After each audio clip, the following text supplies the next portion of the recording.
Welcome to The Big Picture, a show that takes a deep dive into the political landscape of not only America, but right here in our own backyard of Illinois. It's showtime, folks. The Big Picture is on WCPT 820. And now, here's your host, Edwin Eisendrath. Hello, everybody. Happy Saturday on this gray and chilly day here in Chicago. I have a really interesting show coming today. Really interesting. We're going to spend time talking about Ukraine with somebody who really knows and has been spending the last couple of years in Kyiv. We talk about school vouchers and that the apparatus set up to make them a thing. And it turns out to be, as you would expect, just more right-wing politics having nothing to do with our kids, and more. Some people you've met before on this show, some new voices. But let me start with Ukraine. The cause of that terrible war in Ukraine is not NATO expansion. And I know some people make that claim. Some of you have made that claim, but the facts are different. NATO did not seek to expand. Nations came to NATO and begged for membership. Anyway, Ukraine is not in NATO. NATO declined to make Ukraine a member. NATO has not threatened Russia, isn't a threat to Russia. Freedom is. The cause of this terrible conflict is the longing of the Ukrainian people to be their own masters, to live freely, to have access to markets that aren't rigged by oligarchs, to be free in the way their Western neighbors are. Freedom has always been a radical and dangerous idea, and Mr. Putin would rather lose 1 million Russians than let that idea anywhere near his borders. For this idea, one we in the United States seem somewhat eager to squander, Ukrainians have endured 3 years of a brutal war. And you know what? The Ukrainian people are not alone in their present demand for this kind of freedom. The Moldovans and the Georgians, they too are chafing under Russian rule. And we see something similar, though where it will lead is anyone's guess, in the jubilant events on the streets of Damascus, now that the tyrant Bashar al-Assad has fled, naturally, to Russia. Look, Russia is much weakened by its own corruption, by its dictator, by war, by Western sanctions, and by some of the actions of the Biden administration. The country has become in some ways a vassal state to China, which has given it, a lifeline by buying its oil. This would seem like an enormous opportunity for the West to reassert our values and the promise that we make to our people and to people everywhere. And Democrats seem ready for this. After years where the GOP pretended to own the American flag, and frankly, folks on the left pretended to let them, Democrats took the flag back. And do you remember the Democratic Convention? For gosh sakes, it wasn't just full of flag waving and chants of USA, USA, USA.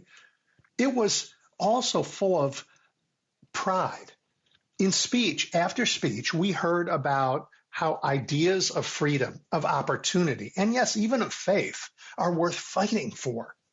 Acknowledging that we haven't yet fully lived up to all our deals is not a denigration of those ideals, but a confirmation that we still hold them and that we want to hold ourselves to them. But meanwhile, Republicans have exchanged the flag for the cross and the rule of law for the law of rule. They are running against history here, and they're running hard. Their convention argued that the problem with America is too much freedom, that our future lies in quashing those freedoms and replacing them with a single worldview rooted in, their notion of Christian nationalist ideals. Instead of celebrating that only in America can individuals of all kinds, through hard work and merit, rise to positions of greatness, they argued that only some Americans should be allowed to rule. Only some Americans should be allowed really to work in some jobs. Only some kinds of Americans should be allowed to teach. And they promise to use the apparatus of justice and law enforcement agencies to enforce those views. I'm sorry, it's revolting. And in this moment, when much of the world is again longing to be free and looking to us for leadership, you know what? A majority of voters instead chose to question those ideals here at home. And maybe they didn't mean to. Maybe they are just, truly upset about the government's failure under every administration to deliver on those ideals. And I'm frustrated by that too. I mean, the gap between the very, very wealthiest and the rest of us is an obscenity. But in Mr. Trump, they have thrown all of these ideals under the proverbial bus. And it isn't just voters. Journalists now fawn behind would-be oligarchs instead of reporting on the damage they gleefully plan to do to our institutions and to our society. And of course, the Supreme Court, we've talked about them a lot. They turn their back on our history and our traditions and on the weight of American jurisprudence to declare that presidents are kings, immune from prosecution and above the law. That's not us. Sorry. And now Congress, the most important check on executive overreach, Congress is showing little inclination to do its job. I mean, maybe they're working in secret because they fear being primaried, but fear or not, they must not confirm Mr. Trump's appalling slate of nominees. If they do, it will not just mean that terrible, unfit, ill-qualified, dangerous people will have powerful jobs. It will mean that Article 1 of our Constitution has been breached and that the legislature is now a subservient rather than a co-equal branch of government. We can't let that happen. And the shame is the world needs us now. From climate change to issues of democracy, the world needs us now. After a several decades long rise in global autocracy, we're now seeing that slow a little bit as people everywhere yearn to shake off these shackles. But I have no confidence the incoming Trump administration will show, they won't even show up for our values around our world. Quite the contrary. I expect what could be a great moment in the history of human freedom to be squandered, or worse. And look, to keep the or worse part from happening, every American must stand vigilant, and where we cannot prevent the worst cruelties of this incoming administration, at least have the courage to bear witness. Bear witness. Remember, very soon a new election cycle begins, no matter what they think. Control of Congress will be at stake. And with enough pressure we will bring, that might scruple some of the GOP representatives and slow down the damage before it takes too deep root. So let's stay focused. Let's stay informed. Let's continue to support each other. And look, if we cannot look to ourselves for inspiration, let's at least be inspired by the brave women and men in places like Moldova and Georgia and Ukraine, maybe even Syria, who now carry a torch our own arms seem too weary to hold high. Great show for you. We're going to take a break, come right back, and we're going to turn to Ukraine in earnest. You're listening to The Big Picture with Edwin Eisendrath on WCPT 820.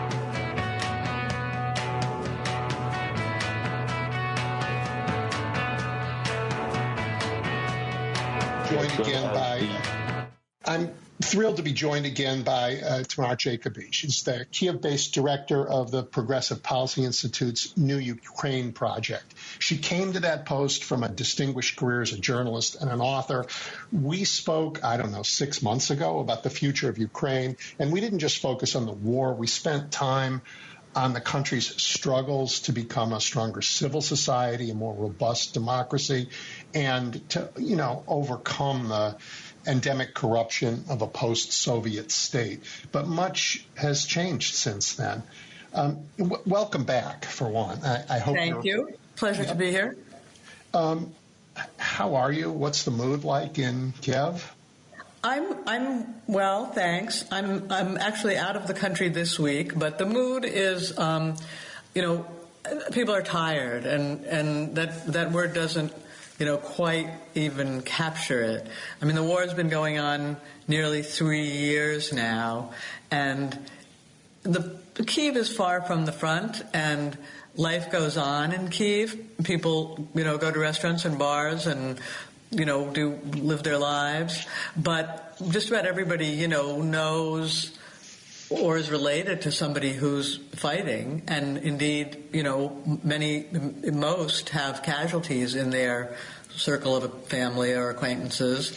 And the war is coming increasingly to Kyiv and to the west of the country because of the intensified missile and drone strikes that are, knocking out. I think today, according to my friends in Kyiv, there was only 11 hours of electricity out of 24.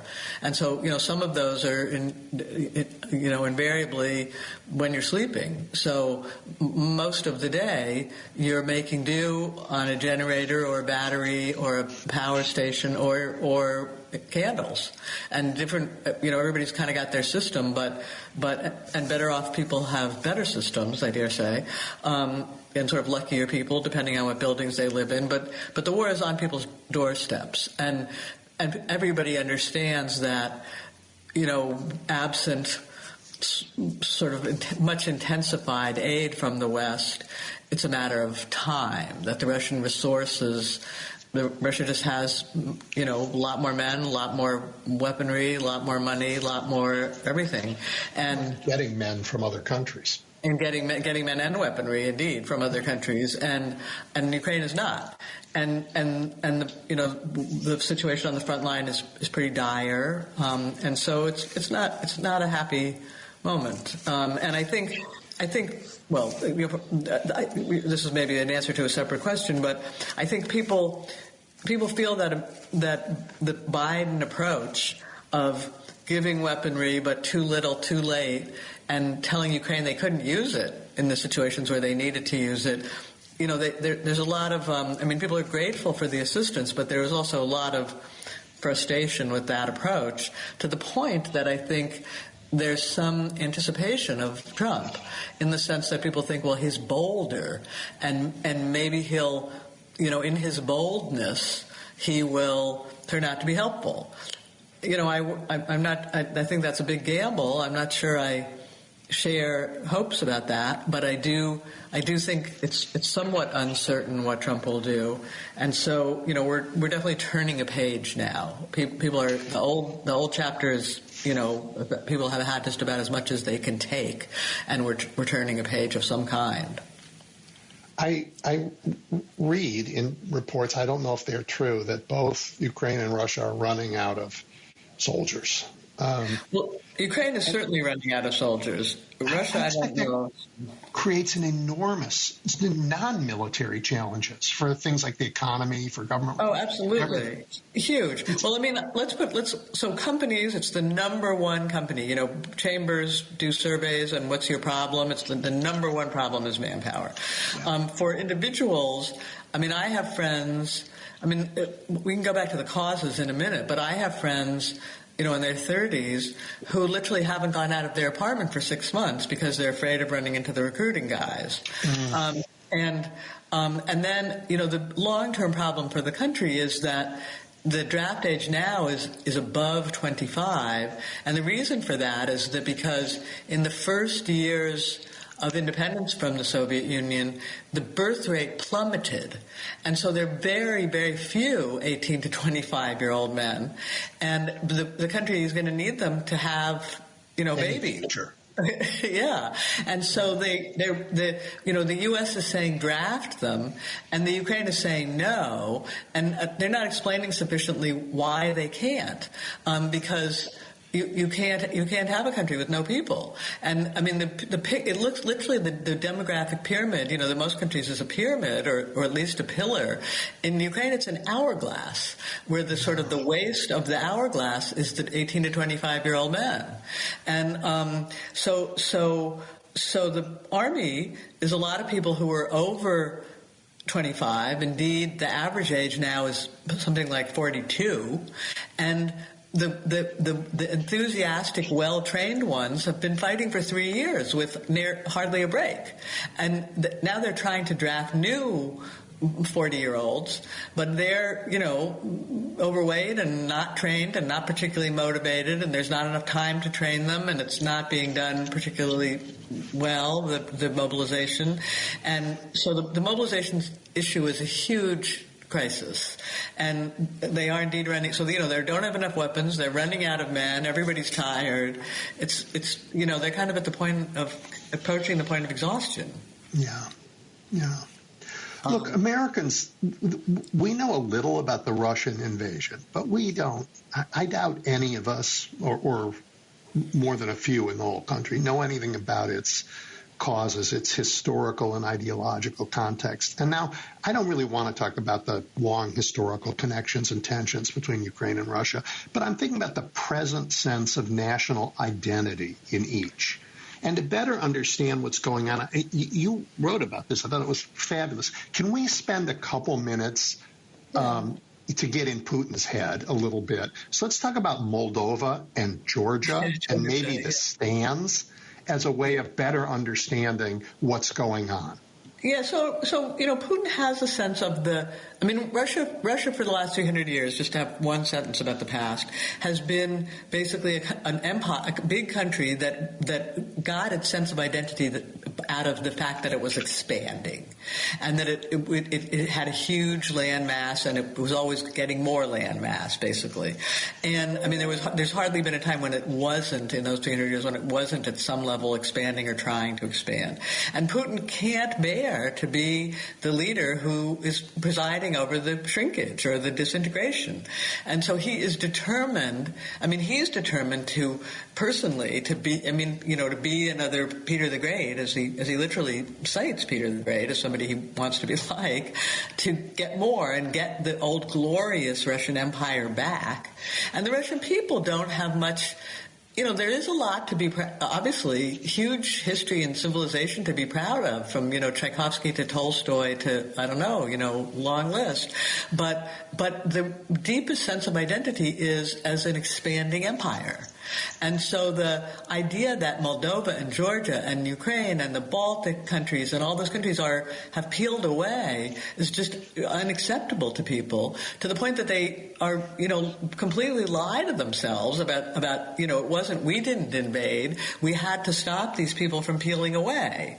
And it's hard to fathom, honestly, really, the sort of depth, the extent to which people have sort of gone to lie to themselves about stuff. You hear when Ukraine started invaded in the Kursk region of Russia, and Russia started getting a taste of what it's like to be the subject of some kind of military advance, people said, how dare they do this?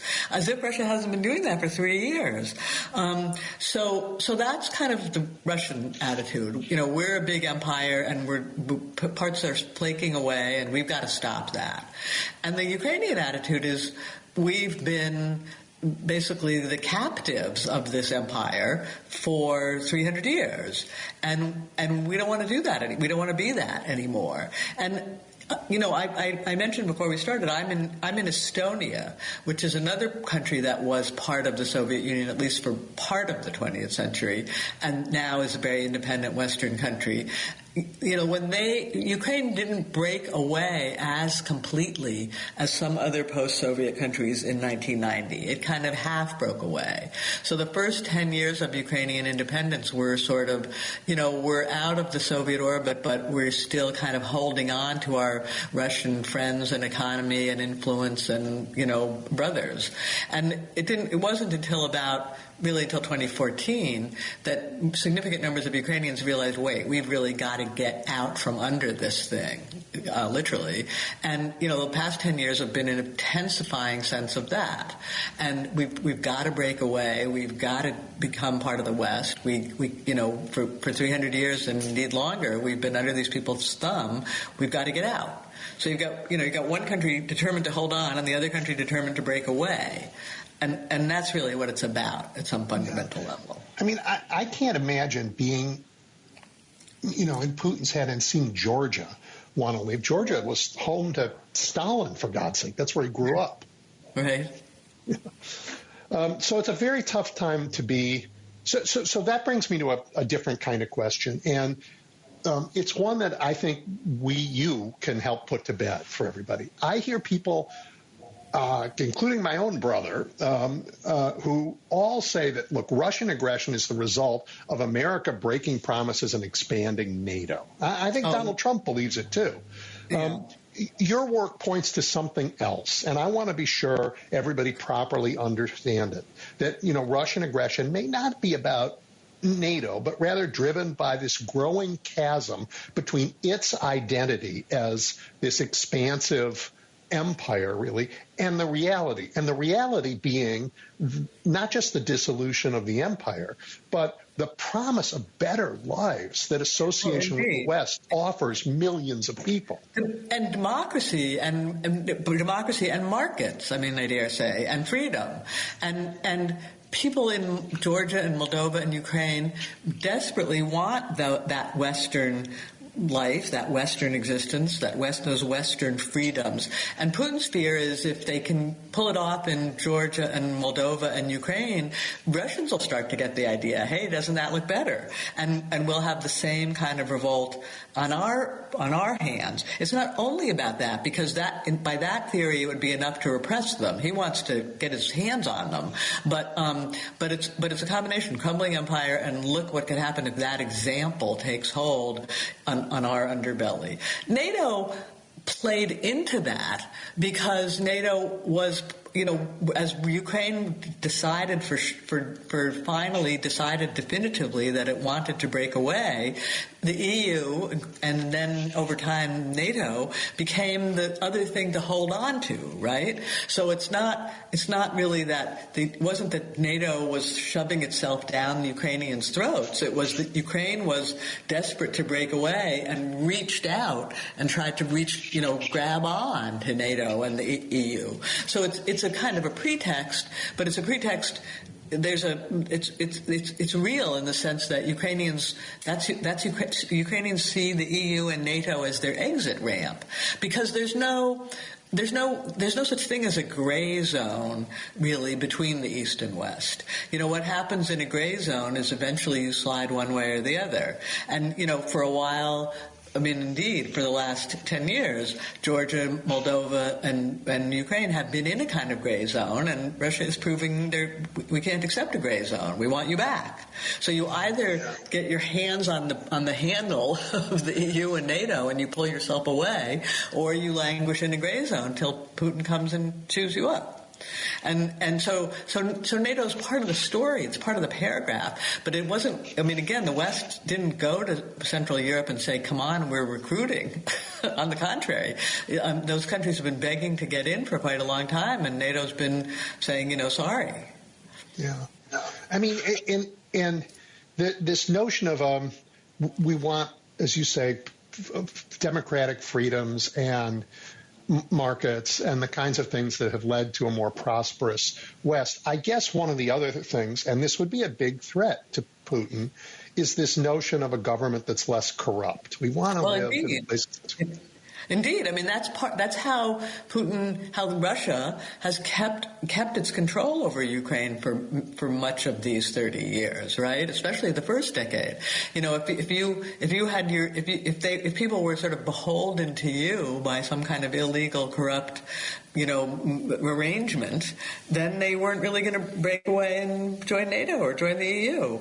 And Ukraine's been making huge strides, right? The notion of Ukraine as endemically corrupt and everything there is corrupt and it's hopelessly corrupt, that's not fair, because they've been working very, very hard for the last decade to try to clean things up. It's very hard to clean things up. You're changing a whole culture, right? So they still have a long way to go. But that has been part of breaking away from the Russian influence, and they're working very hard on it. Yeah, later on, if we have time, I'll circle back on America's growing problem with corruption. But I want to read something that you wrote that I thought it came as a surprise to me, and I want to get your thoughts on it. Let me find it. Here it is.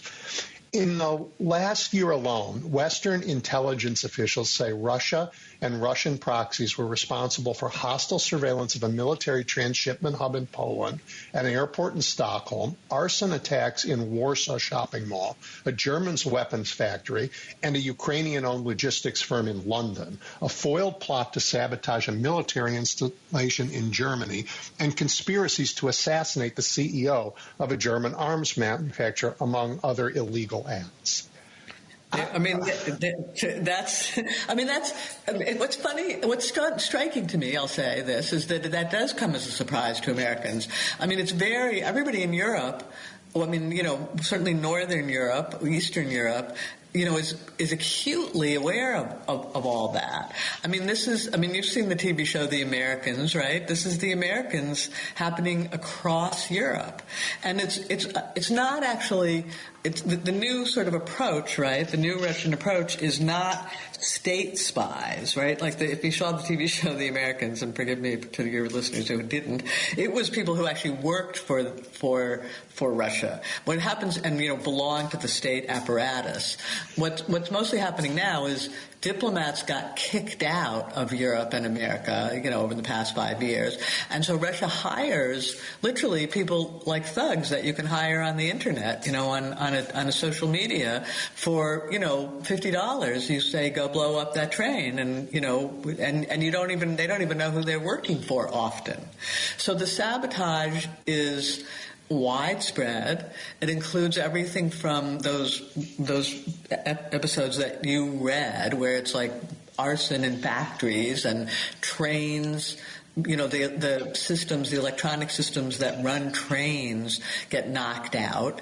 A year ago, again, I'm in Estonia, so I'm hearing a lot about this. A couple of years, more than, a year and a half ago, the Russians came and moved the buoys that mark the boundary. This, and to things like recruiting migrants, right, in the Middle East and forcing them across the border into these countries, creating migration crises. So Putin comes out of the KGB, right? This is his art. This is what he knows how to do. His trade is this kind of stuff, and they're doing it and they're not sending. No one is anticipating tanks in Europe tomorrow. What they're anticipating is this kind of undermining, and indeed, again, look at the elections in Georgia, Moldova, Romania. They almost got a guy elected. I don't know, I can't remember if it was president or prime minister in Romania, that was at 5% in the polls 3 weeks before the elections, and on the first round of the election he won because of a massive expenditure on social media that brought him to the public's attention and pretended he did all kinds of things he hadn't done. And the guy almost became president until the court annulled the first round of the elections. So, they're people, Germany, they're worried about how much influence will Russia have on their parliamentary elections next year. It's serious sabotage and cyber warfare and manipulating political opinion to create divisions. Here in Estonia, people say there's more than 1 million cyber attacks every year. Some of them are small, but some of them are serious. I don't understand the risk-reward trade-off for Putin on all these attacks in the West. He helped deliver a president here, but I don't think he did that by himself. We did that to ourselves. But he helped, for sure. Yeah. What I don't understand, though, is at some point, maybe he thinks because he has nuclear weapons, it doesn't matter. He can do this with impunity forever. But at some point, somebody's going to start doing it back to him, I think. I think he calculates that we won't do it back because we'll feel that, blowing up things. That's sort of the point, right? He thinks that we are playing by the rules and he doesn't have to. And he's sort of confident that our sense of kind of scruple is going to stop us.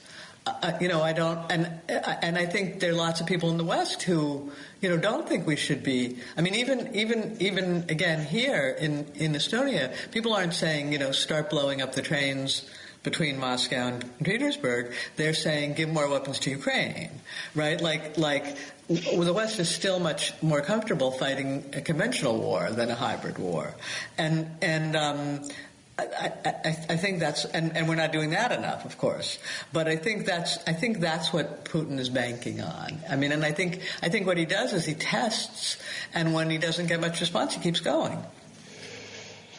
Well, I'm going to turn to a different corner of the world for just 1 second.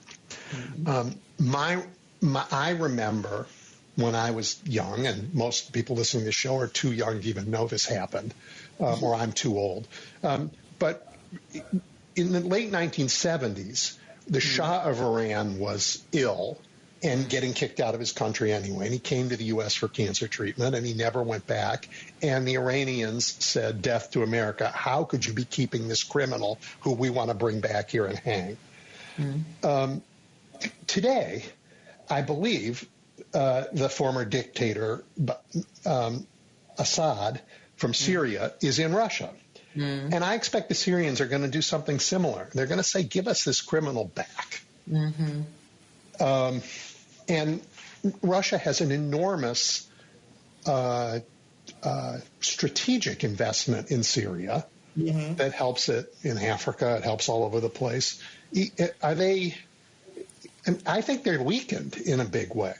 Yeah, I think they are. I think they are weakened. It's not a part of the world I know a lot about, or Syria in particular. But I think they are significantly weakened. But it's my understanding that they're negotiating. They're trying to negotiate with whatever is the beginnings of some kind of government in Damascus to keep those bases. That base, right? They have a big. They have an air base and a sea base, I believe. I think the sea base is more important, and I think they're negotiating to keep it. And I don't know. Who knows what that guy's going to do? I think that he's the leader of the biggest Syrian opposition group. I think he's kind of a mystery in a lot of ways, and how he'll feel about Russia is way down the list of things we don't understand. You don't know about. Yeah.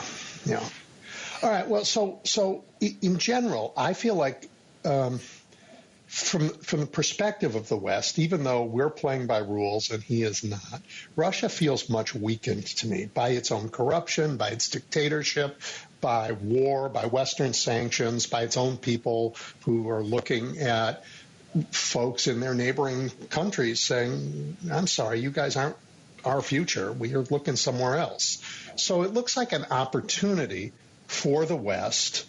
Not a military opportunity, but an opportunity, a values opportunity to talk about what we can mean for the world. If only we weren't withdrawing. If only we weren't turning our backs on it. Well, that's what I want to talk to you about. And if only that kind of idealism wasn't, basically scorned by everyone. I mean, I'm sorry. I'm not trying to be to mock you, but I think since the Vietnam era, there's been a lot of skepticism in lots of different quarters in America about whether we mean that kind of thing, and then sort of add the the quote-unquote nation-building efforts in the Middle East. And, people just don't buy that we're good at that anymore, even if they think it should happen.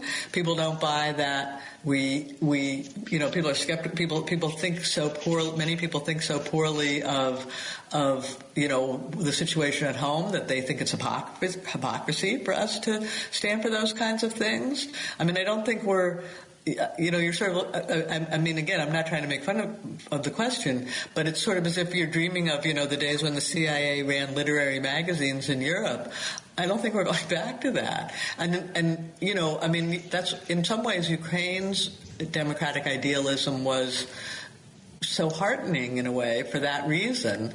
But we couldn't even really, we haven't really been as much as we've given them, which we have given them a lot, but we haven't given them enough to win, So that rhetoric is nice, but lots of us don't believe it anymore, and we haven't really lived up to it. I mean, I wish I saw the same opportunity. Honestly, it's heartbreaking, but I don't think I do. Well, you've gone a place I didn't expect, and I want to explore that a little bit. Do you think in the West, in both Europe and the United States, we no longer believe in the things that we still say we kind of believe in? We don't believe in the same level of freedoms. No, I think we do, but I don't think we have any. I don't think we have confidence in our governments. I think again, it's mostly on the left, right? But I think the left's skepticism of American institutions and American life and American history and, sort of sense that we never really lived up to those ideals. That's very strong. And that combines with who are we to, or extends to, who are we to try to teach other people to do this? And on the right, I don't know. On the right, there's something different or a little more complicated. I'm not immediate, but nobody is on the right, I guess, also feeling like if we're going to exercise power abroad, let's exercise power and let's do it in more limited ways where it really matters. But I mean, I don't see anybody in America sort of saying, well, let's try to spread our values to the world anymore. I mean, very little of it. And then in Europe, there's a little more of it maybe, but they don't have the muscle to do it. Our muscle. Yeah. We're the only country with the real muscle. Yeah. Well, so that's interesting. This last election, as sad as the results were, I saw something that I thought was really lovely. And on the left, the Democrats took back the American flag. They waved it at every event. Yes, they did. They shouted, USA, yep. USA. Yep. And they kept saying, only in America can somebody like, and then you can fill in the blank, because if people as different as Governor Walz and Kamala Harris end up standing on this stage. They were very proud of they acknowledged. I agree with that. I was heartened by that. I agree. Yeah. But I mean, again, look at somebody. I mean, look at Obama in Syria, right? We have a red line. They can't use chemical weapons, and then he just forgot about it. And I mean, that was a huge foreign policy mistake. A terrible. And there's no real money for things how do you spread? There's no real money for things like Radio Free Europe or the National Endowment for, all those democratic. Nobody's spending money on that or thinks it's really going anywhere. And again, we say to ourselves, we tried to build democratic countries in Afghanistan and Iraq, and look what happened. I mean, I think that's what most people say, and so they say, if we're going to do anything abroad, let's extend power. But I don't think anybody thinks that our best.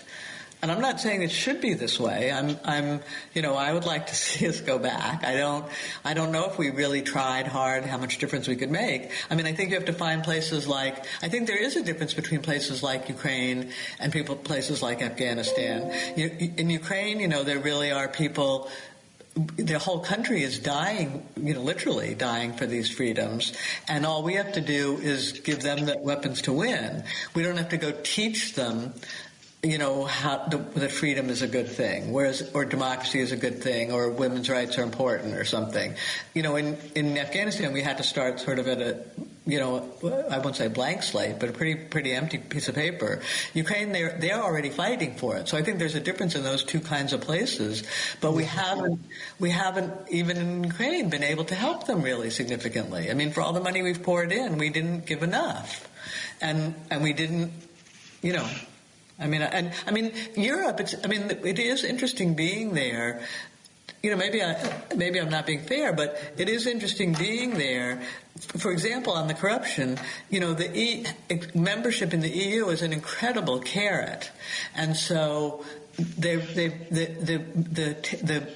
EU has had conditions that have to do with getting the corruption under control that have been very effective in Ukraine, and. I don't think we should have had our weaponry be conditional on reforms, and I don't think NATO should be conditional on reforms.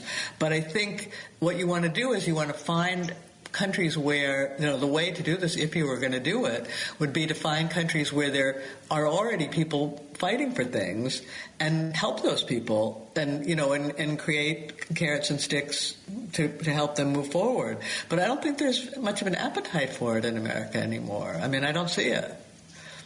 I didn't see President Biden do it. I agree with you. The campaign was nice, but and I felt the same way watching the Democratic convention. But Biden didn't particularly act that way. Anyway, sorry to be. He reacted very cautiously. He definitely acted very cautiously, and he didn't communicate. Very much. I mean, what I found odd about the last 4 years of the whole Biden administration, we had a president who was overshadowed by the man who's going to be the next president. Donald Trump got more press during Biden's administration than Biden did. Yes. And that's a huge failure of American journalism that will be with us for many years. Failure too. Biden, yes. Biden's made a few good speeches on Ukraine, but he also, was quiet a lot of the time, and again he just held back too much. The stuff that we've delivered, we haven't even delivered any. Look at all the things, the different kinds of weaponry. All the F-16s have come from Europe, and America withheld permission from the Europeans even to give them for a long time. We gave modified weapons that couldn't be used to hit in particular distances. Everything came a year late. We said we'll send tanks, and it took more than a year for them to arrive. So by the time they arrived, the Russians had built fortifications. I mean, we spent a lot of money, but we spent it incredibly badly. And that's interesting. We spent a lot of money, and it made all the difference in the world for Ukraine, but it only made the difference that was holding on, not moving forward, not winning. Yeah, well, maybe winning wasn't the goal, honestly. Maybe weakening Russia was the goal. See, that's the problem. That's the problem. We were afraid We're afraid of Ukraine winning and Russia losing. One side wins, the other side loses. And we were, because of a fear of nuclear weapons getting, spread around in a disintegrating Russia Federation, we were afraid of Ukraine winning. So Biden said from the beginning, I'm going to help them, but I'm only going to help them so much, and the war cannot move beyond Ukrainian territory. Well, you can't win a war like that. Right, but he was worried about a wider war, and that is not an inconsequential worry. I guess Russia's weaker than we thought. I think you let a bully rampage, what you get is more bullying. Yep. You have to push back against bullies. Yeah. I think there are a lot of other people who think. I mean, the consensus among a lot of Europeans now is that Ukraine has to win, Russia has to lose. I don't know that that's possible anymore. I think that was possible a couple of years ago. I'm not sure it's possible anymore. Well, that brings me to a different question. It's certainly not the policy of Mr. Trump that Russia should ever lose. Just not. He's never said it. He said. Do you think Europe and the United States will move away from each other? Well, let me just say I had an interesting conversation with somebody today, which rang very true to me. Somebody who said to me, Putin will find a way to screw this up. Like, Putin will not be able to, just take a kind of half a loaf and say, thank you, America, and give Trump a win. Putin will find a way to ask too much, bully too far, offend Trump, ruin the deal. That Trump saying he wants to have a negotiation is not the end of the story. Now, this remains to be seen, right? We don't know. Trump could just say, Putin, you can have whatever you want. But saying to Putin, you can have whatever you want, will broadly be seen as a loss for America, and Trump doesn't want that either. So there's no sort of easy path even to complete defeat for Ukraine here, right? That's what's sort of complicated, and a lot has to be seen about, Putin. It will not be hard for Putin to offend Trump in a way that clears the deal. So, well, let's just see. Are Europe and the U.S. moving away from each other? Well, there's no question that the U.S. is, the long arc here is that the U.S. is pivoting to care more about Asia, to withdraw from the world and care more about Asia, right? And I mean, it's unthinkable, right, that Putin would say, we don't care what's going to happen in Syria, stay out of it. It's unthinkable. But that's what he's saying. Let's see what he does, but that's what he's saying. And so withdraw from the world, and to the degree that we're involved at all, to be involved in Asia. So there is a lot of pressure on Europe, and as indeed, rightly, I would almost argue, to do more for themselves. They should be the primary players in Ukraine. It should be Europeans defending the Ukrainian, if there's going to be a Ukrainian ceasefire, there should be European troops, and Europe should spend a lot more on its defense. I mean, that's all true. That's, just because Trump says it doesn't mean it's wrong. And I think Europe has been substantially, woken up by the war in Ukraine, and they're trying to pull themselves together to do this. That's very challenging. It's 30-something countries, depending on how you count, EU, NATO, and some of them aren't with the program, and it's hard to organize 30 countries to, imagine asking 30 countries of any other countries to put all their money in the same pot and decide which weapons to buy. I mean, that's the kind of thing they're trying to decide to do, right? Big challenge, and to the degree they can do that kind of thing, it goes through an incredible bureaucracy that we all make fun of, right? The EU. So there are a lot of challenges ahead for Europe, but there's no question that they have to step up in a different way, and they're trying to. They haven't done enough yet, but they're trying to. They're spending more on defense. They're spending more on defense. They're trying to come together to see. The big thing right now is they don't buy and build stuff together. I mean, there was a great paper. There's a great metaphor. You understand it in a flash. A guy who wrote a paper about an EU official who wrote a paper about EU needs to cooperate more and come together to do things, including spend its money together. Tried to travel all around Europe and have listening sessions by train, and he couldn't make the train trips work because the rail lines don't connect. So, the French railroad doesn't connect to the German railroad, doesn't connect to the Belgian railroad, doesn't connect to some other railroad, and so he couldn't go by plane. He had to fly, and it's just imagine that translated into making weapons, right? Very hard to pull together, but they're working on it, and we'll see. Yeah. I mean, let's hope that, and they want to stay engaged. I mean, just to answer the question fully, they want to stay engaged with the U.S., certainly as kind of for a while as training wheels, because, even if they build these weapons, a lot of them, you won't be able to use them without U.S. intelligence or without U.S. permission to do certain things. So they're going to, and the nuclear umbrella, it's going to be really hard to replace the nuclear umbrella. So a lot of these, take time, take money.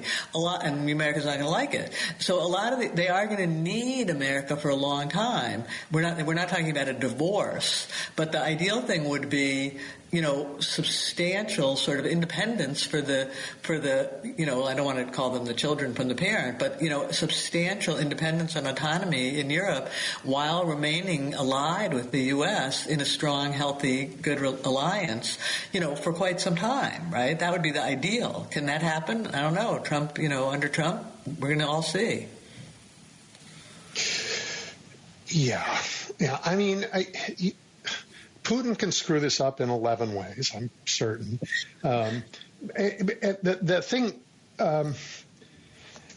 I thought about this too a little differently. Not that he would offend Trump, because I think graft will overcome anything with the incoming administration. But I do think that Trump has an uncanny sense for weakness, and he preys on it.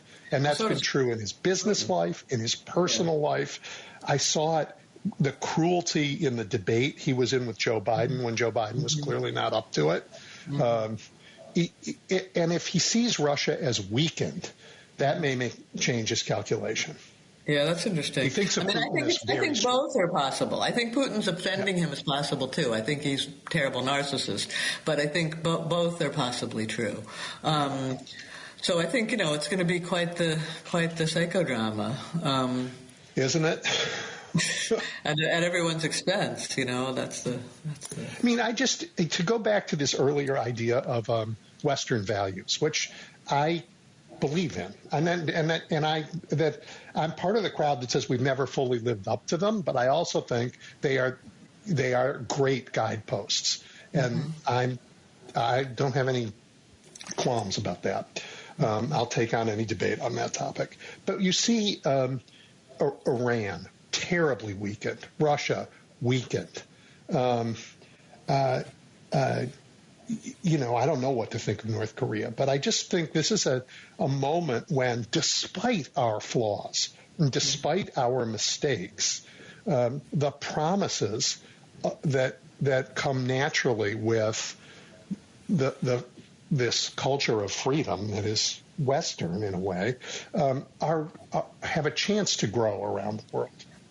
Well, I hope you're right. I mean, obviously I'm going to think about it now. You've planted a seed. I mean, it does worry me that we don't really know how to advance them.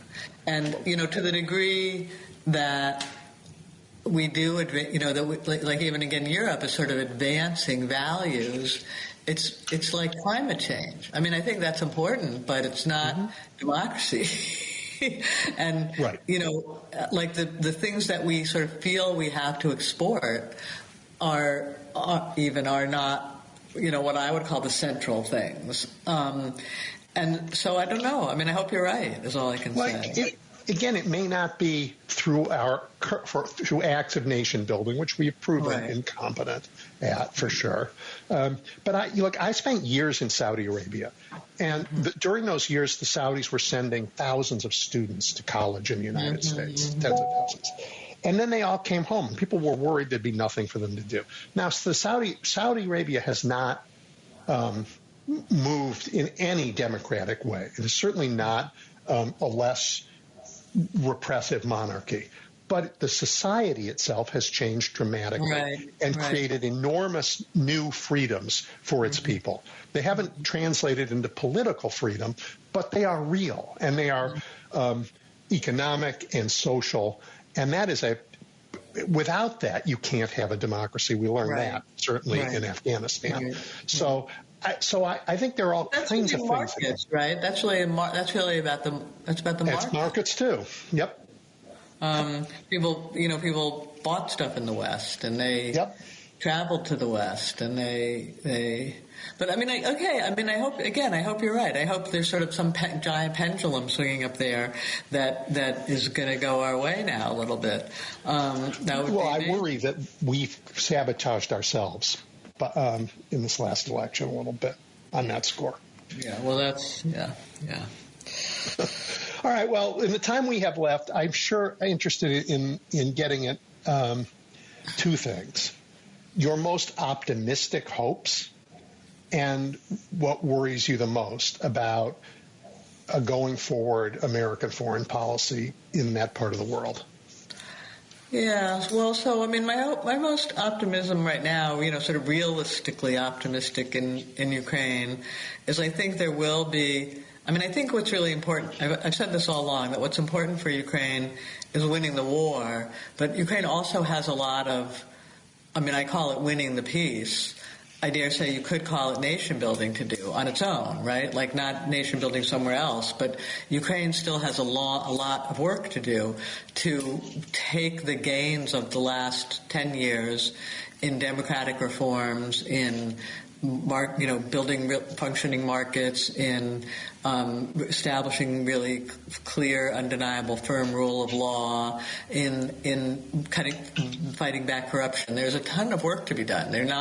It's not Switzerland or whatever country you want to take as sort of your example. Switzerland's probably not the right example either. But so there's a lot of work. It's not Denmark. It's not Sweden. There's a lot of work to be done in Ukraine. And it was always my hope that they would win the war and then they would sort of, with a lot of wind in their sails, go back to those nation-building activities, or accelerate those nation-building activities. In some ways, for Ukraine, my biggest hope and my biggest fears now is what's going to happen to those nation-building activities. I mean, and I think it's possible that with the right kind of ceasefire and arrangement and basically, narrative to themselves, they can kind of not put the war behind them, but at least decide that the war gives them a reason and a motive and an incentive to go on with that other stuff. If they could say to themselves, well, we lost a lot of territory and we lost a lot of people died, but, we fought for 3 years, not 3 days, and we, killed 1 million Russians, which is going to be pretty soon, 800,000, and we, built a lot better ties to the West, and we sort of, proved ourselves, won the respect of the world, and let's kind of take that as at least a partial victory and use that energy to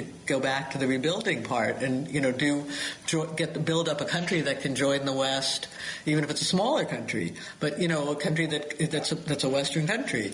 That's my biggest hope for Ukraine. I mean, I think it's even that is heartbreaking, to fight for 3 years and have to give up 20% of your territory is heartbreaking, and lose all the people they've lost. But that would be the best. That would be saving something out of the jaws of defeat. The fear is that it goes the other way, and that it feels like a complete defeat, and they're cut off from the West, excuse me, and, have to swear they'll never join NATO and don't get in the EU, and, again, slide into a kind of gray zone that, 5 years down the road, Russia attacks again, or Russia uses corruption and disinformation and cyber attacks, and 10 years down the road, basically, Ukraine is a puppet of Russia again. So, that's as far as Ukraine goes.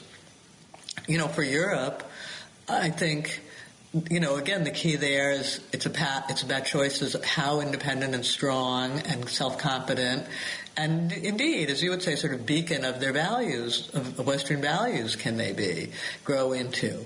And, again, sort of independent of the U.S., but still, in a good alliances with the U.S., not dependent, but related. And I think that will be the best way. I mean, I don't think Russia's I'm not expecting really Russia to change that much in my lifetime, maybe fall apart, but not, turn into a democracy, honestly. I mean, so I don't have I don't see a crossroads there, but the question will be: can the West sort of get itself together enough that Russia sort of fades away? The empire falls apart quietly, basically. That's so interesting. I mean, I think Russia is becoming a client state of China's, and that China has funded them and has kept them alive, and I think this is it is less to do with Europe anymore. Even though Putin doesn't see that, I don't know if he sees it. Well, I don't think what you say is wrong, but the question is, how will that play out? I don't think we have any idea. What will the U.S. do vis-a-vis China? How will the Chinese, Russia? I mean, I think you're right, weakened client state, but still an entity. And I do think Europe is still. I think there will sort of be a version of what we used to call the Cold War. For decades still, from Europe's point of view.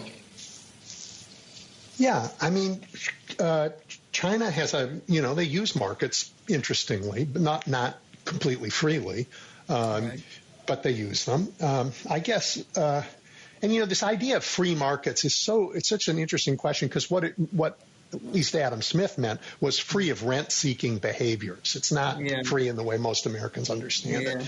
Anyway, it's a separate topic, and we've spent a lot of time on it. But markets matter a lot, right, for standard of living, right? People, if you think that the antithesis is markets versus basically kleptocracies, markets work a lot better, right? Yes. Oligarch-driven kleptocracies or Communist Party-driven kleptocracies. The alternative to a free market is that. Yes. in a lot of the world. And so that's where markets matter. It's empowerment for the middle class. Anyway. Absolutely.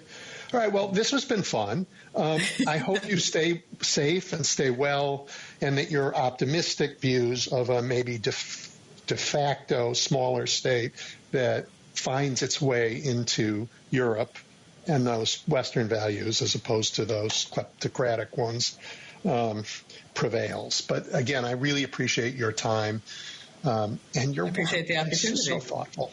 All right, everybody, please go. You can read Tamar's work at in the Washington Monthly or Progressive Policy Institute, ppionline.org. Right. Thank you very much. Really appreciate it. Thank you. Bye. Bye. You're listening to The Big Picture with Edwin Eisendrath on WCPT 820. Professor Josh Cowen studies education policy at Michigan State. He was the founding director of the Education Policy Innovation Collaborative. His new book, The Privateers, How Billionaires Created a Culture War and Sold School Vouchers, is fabulous. You should, if you're interested in this topic, and you should be, because it is just like every other topic we talk about, you should read it.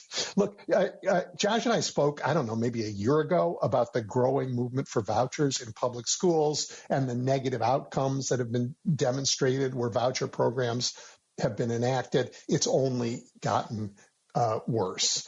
Josh, welcome back. Thanks for having me.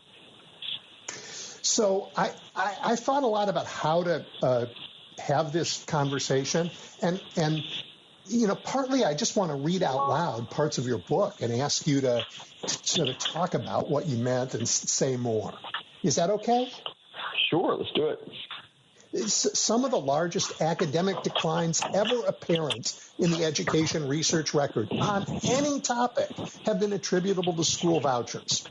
And yet the drumbeat to devote more and more resources to these voucher systems after years of failure, according to any standard used to evaluate public schools, remains louder than ever. I call vouchers for exactly the reasons you described. The sort of voucher lobby sells these things as hope and opportunity to kids. But the reality is that most voucher users are already in private school to begin with, and those that don't see some of the largest academic declines we've ever seen in the history of education research. These are bad news for kids and families. Okay, bad. That's what we so if anybody benefits from these vouchers, it would be well, let's get to that later, because there are beneficiaries. Yes, it's just not public education and not education generally. Exactly. But there's some specific people who are benefiting. You described efforts to manipulate public policy towards the politics, you call them, of exclusion and isolation. And I think you even described the voucher movement not as a movement but as a coup. Supported all along by right-wing political operation in America. That is a big statement. Well, what's important to know about this is that, the voucher push, again, is really described by some of these folks as family-driven and parent-driven. And really nothing could be further from the truth. It's not just a right-wing conservative sort of advocacy organization. As I say in the book, this is a policy priority that's deeply tied to the Republican Party apparatus itself. So it's really just another kind of partisan attack on public schools. What's interesting, though, about this is that there are lots of rural Republicans who oppose these type of voucher schemes for the simple reason that vouchers don't help their districts and don't help kids and families in their communities. So when you get down to the nuts and bolts in this, there's actually quite substantial bipartisan opposition to this. But as far as who's pushing these things, just a small set of right-wing billionaires pushing very hard small sectors of the Republican Party to get this thing done. Well, and they're getting it done in state after state. It's a growing phenomenon. But you list some of the interlocking organizations. and they're Betsy DeVos's, and they're the Kochs, and they're the same people that we see in all the other right-wing political organizations. Exactly. And, DeVos, of course, when we're talking about vouchers, we have to talk about Betsy DeVos, but I think folks aren't always as aware of some of the other big players in the space, which include the Koch organizations, include new billionaires like Jeff Yass, who made his fortune with TikTok and other areas. Even Elon Musk is getting into the act by starting private schools in Texas, anticipating Texas to finally push a voucher scheme through. So, some of this is really just about kind of a handful of billionaires pushing through what they do this in every other policy area, not just education, but in this case, this is how they think education should work, and they have the money to try to impose their will on local communities. Can I take a minute and ask you about New Orleans? Because there's a Chicago connection. And that Chicago connection is a man named Paul Vallis. Paul was the head of schools here. He ran for mayor here. But he led the recovery school district in New Orleans. What happened in New Orleans? So New Orleans, Hurricane Katrina literally destroyed or severely damaged about 85% of school buildings in the city. And so when the rebuild to the city for Hurricane Katrina also had to include literally a rebuild to the city's public schools and school system. And what happened was because they were sort of starting from scratch due to the disaster, a lot of national organizations, including some with progressive ties, looked at the cities and said, well, maybe we need to redesign this school system in a different way. And the different way they chose was through something called a portfolio model of reform, which basically says we're going to take a pot of money and we're going to distribute it across a few traditional public schools, but also new charter schools, which are independently run public schools outside of a district framework, and then private schools using vouchers. And the portfolio word comes in, which is basically you can, in theory, a parent could pick between all three of those environments. But the way it works in practice is that while parents had some way to choose between charter and traditional public schools, when it came to the private schools, the schools do the choosing, and that's true everywhere. In Louisiana, they tried to put some limits on who schools could pick through open admissions processes, but generally speaking, the private schools could be a little bit more exclusive than the publicly funded schools themselves outside the voucher system. So Vallis helped oversee some of this during a period of time. The recovery district that you're describing is that portfolio version of the kind of collection of different publicly funded sectors, traditional charter, and then the voucher system. What happened in Louisiana, though, is sort of from an academic perspective, unconscionable. I mean, the students were lured essentially to these private schools that were using vouchers, that were accepting vouchers. And that group, that sort of experiment, if you want to call it that, of how vouchers would work in practice, led to those very same academic declines we talked about a second ago, almost twice what Hurricane Katrina itself did to the test scores of kids going there. And, test scores aren't everything, but they are the way that critics and advocates alike for public schools measure public school outcomes. And so if we're going to talk about vouchers as a part of improving education on the public school side, we have to look first and foremost at the measure that we're using for public schools and ask how vouchers are doing. And the answer is horrifically. Yeah. Your book traces the arc of the arguments for voucher systems. And by the time I was done, I was left with the feeling that that part of your profession was hijacked, probably for money, but it's unclear really. Starting a guy who runs an institute at Harvard and running all the way through where they keep moving the goalposts because every time they say vouchers are good for kids, there's a study that says, no. And then they change how they measure it. I mean, a high degree of, I guess, academic malpractice. It reminded me of are cigarettes dangerous and the research around that. Can you talk a little bit about that? Yeah. So, I mean, what's really important to remember about all of this stuff is that vouchers are only as good as the school that is willing to take your child. And in some cases, that might be a decent school. In other cases, it might be, and this is more often the case, it may be a pretty dreadful school. Vouchers only provide as many accommodations for a child's special need as the school wants to give. They're under no real meaningful obligation to provide special services.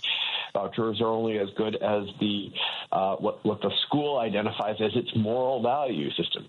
And all of the new legislation creating vouchers across the country, including the tax credit system that was funding vouchers through in Illinois for a period of time. Schools do those choosing on the issue of, say, gender or LGBTQ identity, meaning, or we've heard reports of, say, single moms having their kids rejected because the school believes that they want their kids to have married parents.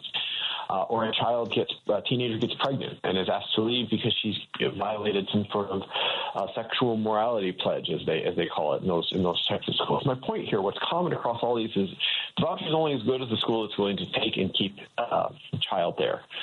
And that is not part of the packaging or the advertising that goes on here. It's all message, right? If you're listening to this conversation and you are aware of voucher advertising in your state or at the federal level, you only hear about we're just got to give parents more choice. It's not how that works in practice. It's the schools that do the choosing. Eligibility does not mean access to the education you want. Yeah, it's really interesting. Housing vouchers work a little differently, and we have a long history in America of Section 8 housing vouchers, which tell people they'll cover a bit of the rent. But finding an apartment is different than finding a school. Well, and you can put rules on some of this stuff. So I have tried to stress that, just because I believe there's no such thing as a good voucher bill, you can do things to make it more inclusive. You can do things to try to improve access. And some of those things that you would do borrow from the housing voucher world or from other initiatives where, we understand that given a policy for it to work, there has to be some type of match between a provider of the service and the family needing the service. We make pretty clear rules about what the provider is able to do. They can't just say, no, we're not going to help you. They can't just discriminate against you because they want to. For some reason, only in education, and specifically only when we're talking about vouchers, has there been built up this idea that private schools should be able to keep their discriminatory practices, to keep their hand-picking, their cherry-picking of the students they want. And then it gets back to some sort of theories of education and also just kind of the fact that 9 out of every 10 private schools in this country are religious in nature. And some of those religious, certainly not all, but some of those religious schools, have pretty firm ideas about what a moral and what a sinful person is. And so some of this is very specific to that. But the point is we could create a voucher system that at least in principle prohibited discrimination and prohibited schools from doing the choosing. But we haven't done that. And it's like the fundamental problem with this. It remains the school's choice, not school choice for kids and families. Well, you pointed out in your book that over time, the advocates of vouchers have said, yes, the results aren't everything we wanted, but the reason they're not is that you're regulating the schools, that you're demanding that they not discriminate, whatever it is, that they meet a standard, that they don't discriminate. Well, yeah, and I would, and the other side loves the word regulation because they think that in the voucher lobby, they'll say it's all just over-regulation, and they want people. It's a bad word in a lot of circles. I call it oversight. I simply say, listen, if you're getting a public check, the public should be able to check on what you're doing. And it's just that simple. And it's not just academics, and it's not just discrimination. Talk about financial viability. Make sure that if you take kids, you're not going to close 3 months later. You're not going to, get evicted from your building. Yep. You haven't paid Yep. your rent with that, right? You're not defrauding your school board. You're not, there's a lot of things that you want to check for. Now, Wisconsin has a pretty good model doing this, to be fair, that they've had a voucher system in place for 30 years. And there's a lot to criticize there, but generally speaking, the older voucher systems do try to put some of these protections in place that we're talking about here.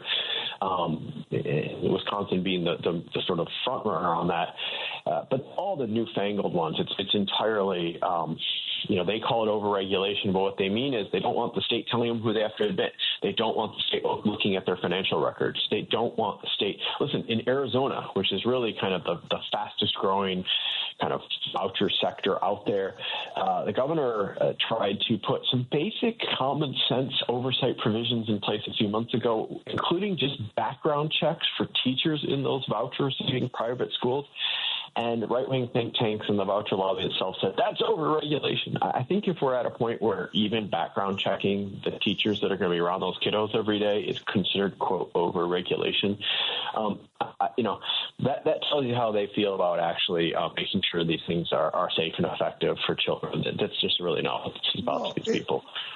What it says to me is they're not trying to replace public education with a model that will educate every American that is somehow more efficient. It says that they're trying to take the funds that were earmarked for that and put them to a very different purpose. I mean, in the housing sector, you can't participate in Section 8 as a landlord unless your units pass an inspection.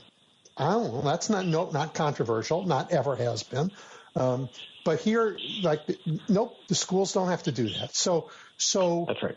You wrote, and this is going to tie us to the rest of politics, I guess. You wrote, the school voucher movement is the parents' rights movement, and the parents' rights movement is religious nationalism. That word Christian nationalism gets tossed around a lot these days, I think rightfully so. And what we mean specifically when we talk about Christian nationalism is we mean the idea that this kind of right-wing version of the Christian faith should dictate public policy for the rest of us and the law, public policy and the law. It's the specific idea that this kind of, it's a version of Christianity. It's not necessarily Christianity itself. It's just this warped right-wing version of Christianity should be the basis for creating law and public policy in this country. And you're seeing it everywhere. Betsy DeVos herself laments the fact that, in her words, public schools have replaced churches as centers of community. She wants vouchers to, in her words, advance God's kingdom on earth. Pete Hegseth, the defense secretary nominee for Donald Trump, has written an entire book on education. It was published 2 years ago. I read it, so you don't have to. And in that book, he calls for vouchers as a way to restore what he sees Christian virtue in this country. It's not really about helping kids and families from an academic or an economic sense. It's really about pushing these things. Why does some Fox News host who's about to be a defense secretary have a book about education that includes vouchers? Why? Because this is part of this is very, very widespread on the American right now. It's this idea that education is the key to kind of expanding their worldview into public policy and into the law. In Heggs's book, he says the fight for doing this starts at kindergarten. It's not about higher ed. It's kindergarten where you have to get these kids. And that's really why you see so much of a push on vouchers today, is because this is part of this larger thought process. Is it also, I got to ask because I don't know, but the big burst in private schools, I guess, happened in the 1950s after Brown, and because Americans did not want black and white children, I guess, to learn together. Is this still about race, or is it really now about God? Well, good question. Listen, I'm a Christian man. I sing in church choir. I'm looking forward to my own, faith exercise during this holiday season. So I don't want to concede the other side's point that this is, quote wrote about God. But there's certainly a piece of this that they would argue is just about, and again, in Betsy DeVos's words, advancing God's kingdom on earth. And when we say that, we have to acknowledge, whether we're in the Christian faith tradition or not, that over the last 150 years, there have been pieces of our faith tradition that have used the Christian language to do some pretty horrific things, and that includes on the issue of race, whether it's white Christian nationalism or whether it's through the Civil War itself. I mean, Abraham Lincoln himself, no less than the President Lincoln, said in his second inaugural, both sides prayed to the same God, both invoked his name against the other side, including one of those groups to defend slavery. So, I don't know that there's any necessarily a separate wall between kind of issues of race in this country and issues of some versions of the faith tradition. And that goes right up to the 1950s when vouchers were born in the wake of Brown versus Board of Education. You had these segregation academies set up specifically to avoid Brown versus Board using public dollars to create all-white schools. And many of those segregation communities were, at least nominally on paper, also Christian academies. Yeah. Let me read you one more thing you wrote. It's related to what we were just talking about. The fundamental, I love that you put fundamental there, the fundamental threat to democracy posed by religious nationalism, whether in our schools or in our communities writ large, is not religious per se. It is what comes from that form of religious radicalism. In the case of U.S. education, a dangerous domestic form of isolationism oriented toward a notion of every child and family outside of a church sanctuary left to fend for themselves. Talk about that. That's powerful. Well,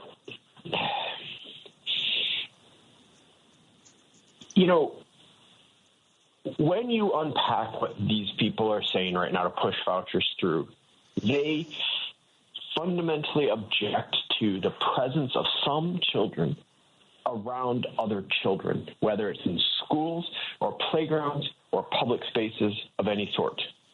So when you hear, really just get at what we're talking about, say in Florida, where, you're not the so-called don't say gay laws, where you could not talk about issues of gender preference or identity in that state in public school spaces.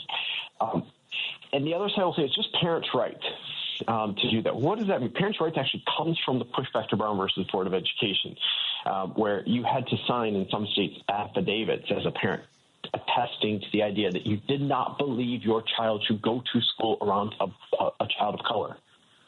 And if you did sign that affidavit, you could get a voucher. But it was your right to decide who your child was educated around. There's nothing that other kids were doing except existing. Right. And so when I say that this is about the politics of inclusion and isolation and separation, and I've called vouchers a new form of religious separatism in this country.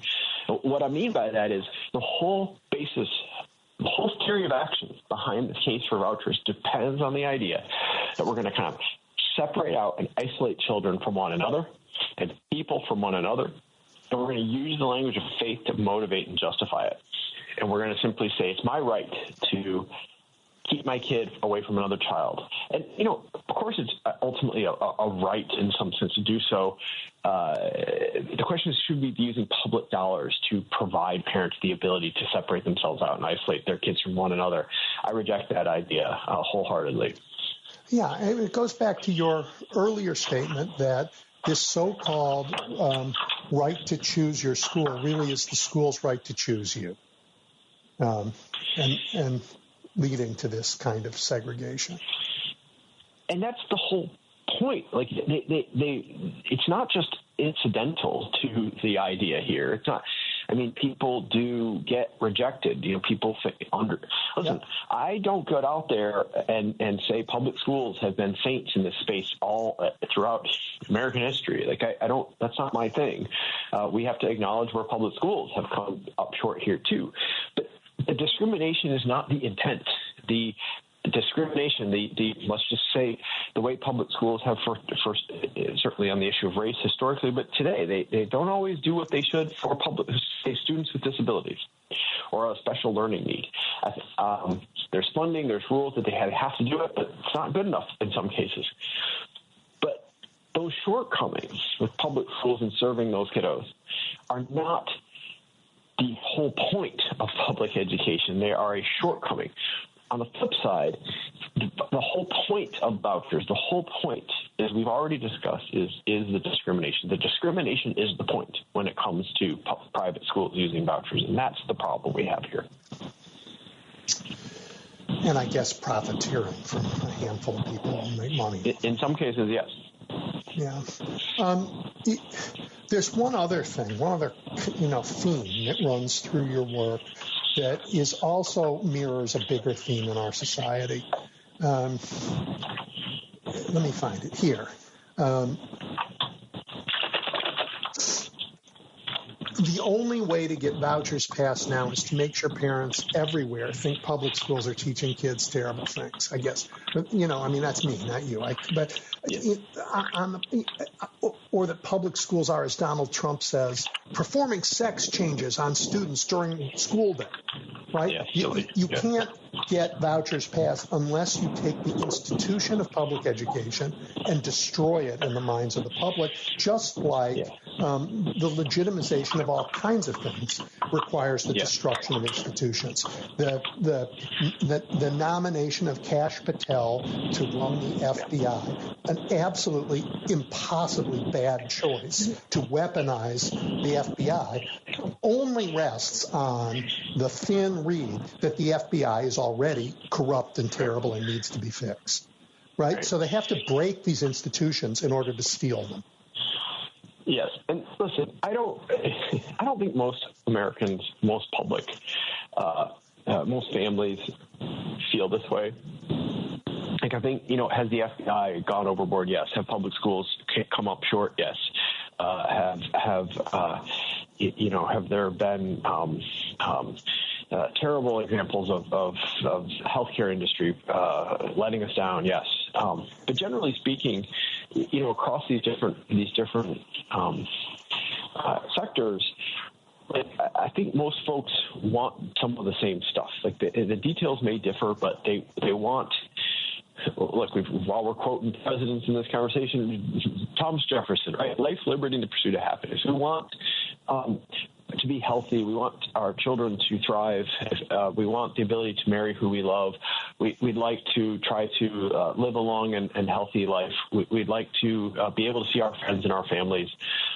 We'd like our kids to have a shot at a life that's even better than our own, if we're lucky. These things aren't inherently built on paranoia or conspiracy theories about public schools or what's in books. And most people are kind of pretty much filled with some common sense, in my view. And you see this in places like Kentucky or places like Nebraska that just rejected school voucher schemes on the ballot on the same day that those very people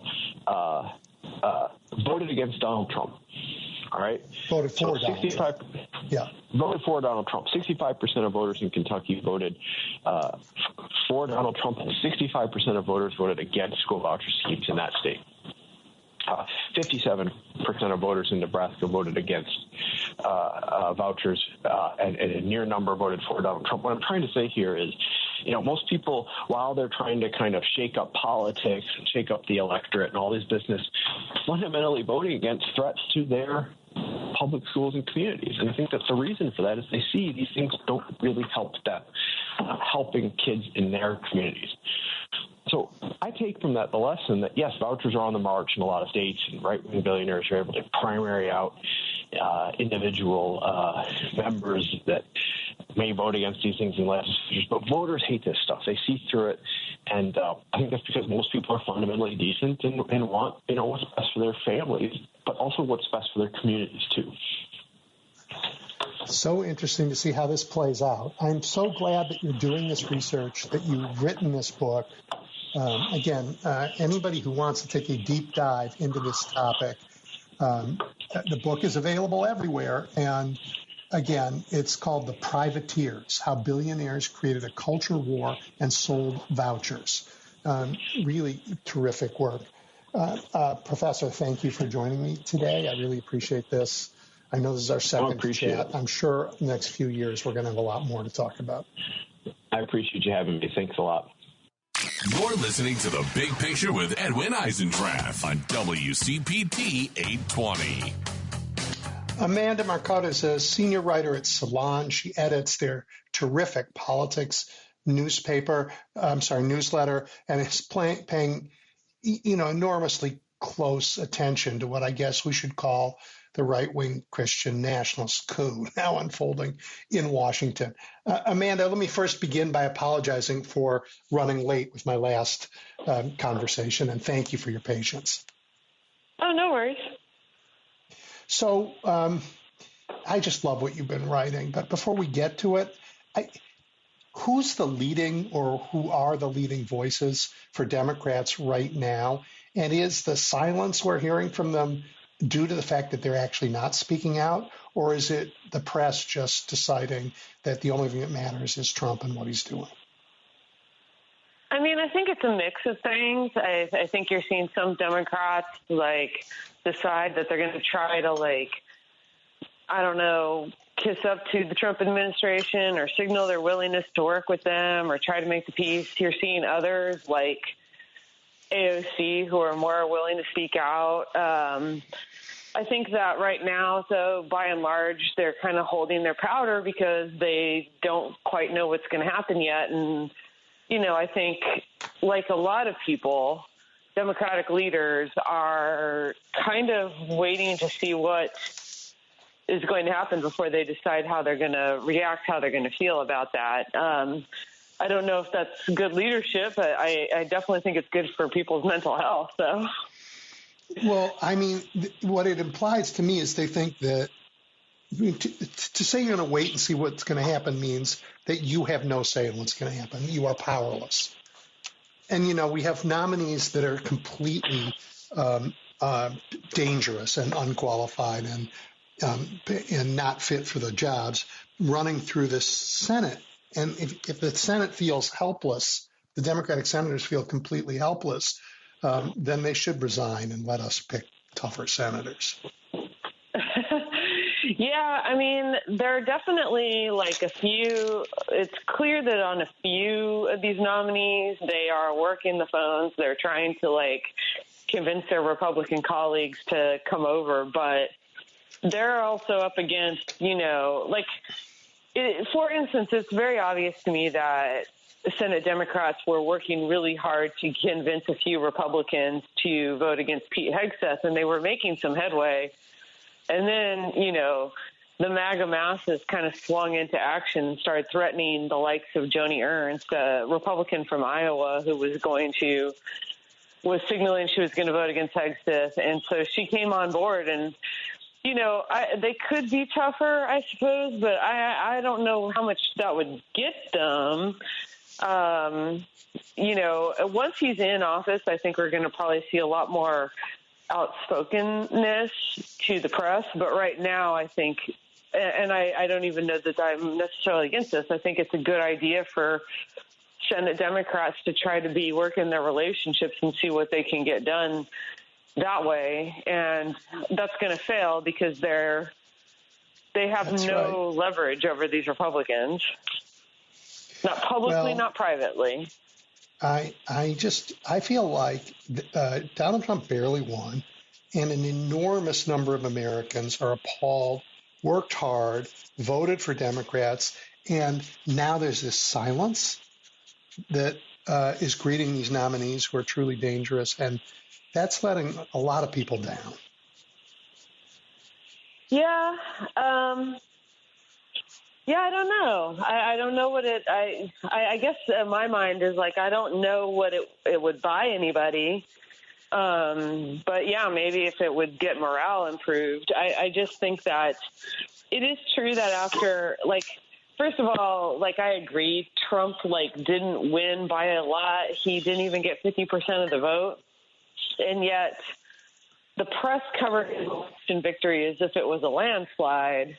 And so I think that has been very demoralizing and has made it difficult for Democrats to speak as if this wasn't just anything but a landslide, a mandate almost on Trump. But I think that I don't know. I guess I just really don't know what making a big stink out of Pete Hegseth or Kash Patel would buy anybody, because they spent the entire campaign also raising the alarm about the threats that Trump, the threat that Trump is to democracy, and clearly the majority of voters don't care. So, I understand why they're kind of backing off, reassessing, and asking maybe if there's a message that people do care about. Or maybe they'll start caring about the threat to democracy when they start seeing it actually happen.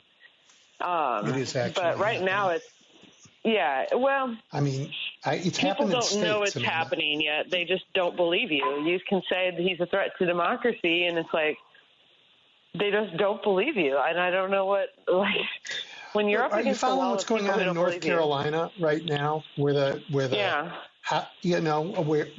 the rules of democracy are being rewritten by Republican legislature to disempower an incoming Democratic governor? They did this in Wisconsin 10 years ago, and also to try and unseat a judge who recently won because they don't like her.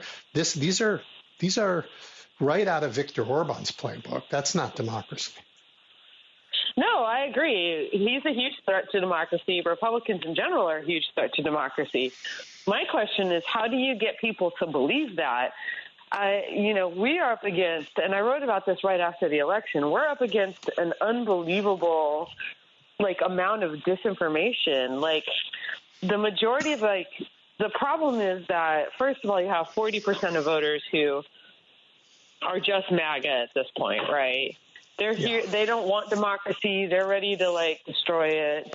They love Trump. That's all there is to it. And then you have another 10% of voters who just spend all their time on TikTok, and they absorb all these right-wing conspiracy theories, and they don't read the actual news. And so when you tell them Trump is a threat to democracy, they can't square that with their alternate world, their alternate information systems that they exist in, because they just have no relationship to reality.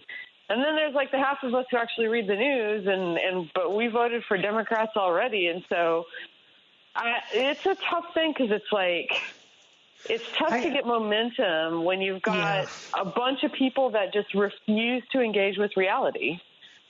Well, they're engaging with a different reality, I think. And let me go back and share an FDR quote with you, because I think the problem for us, I totally agree that the media is a problem, but I've also given up on the mainstream media. We simply have to build our own, and your work is part of that, and so is mine.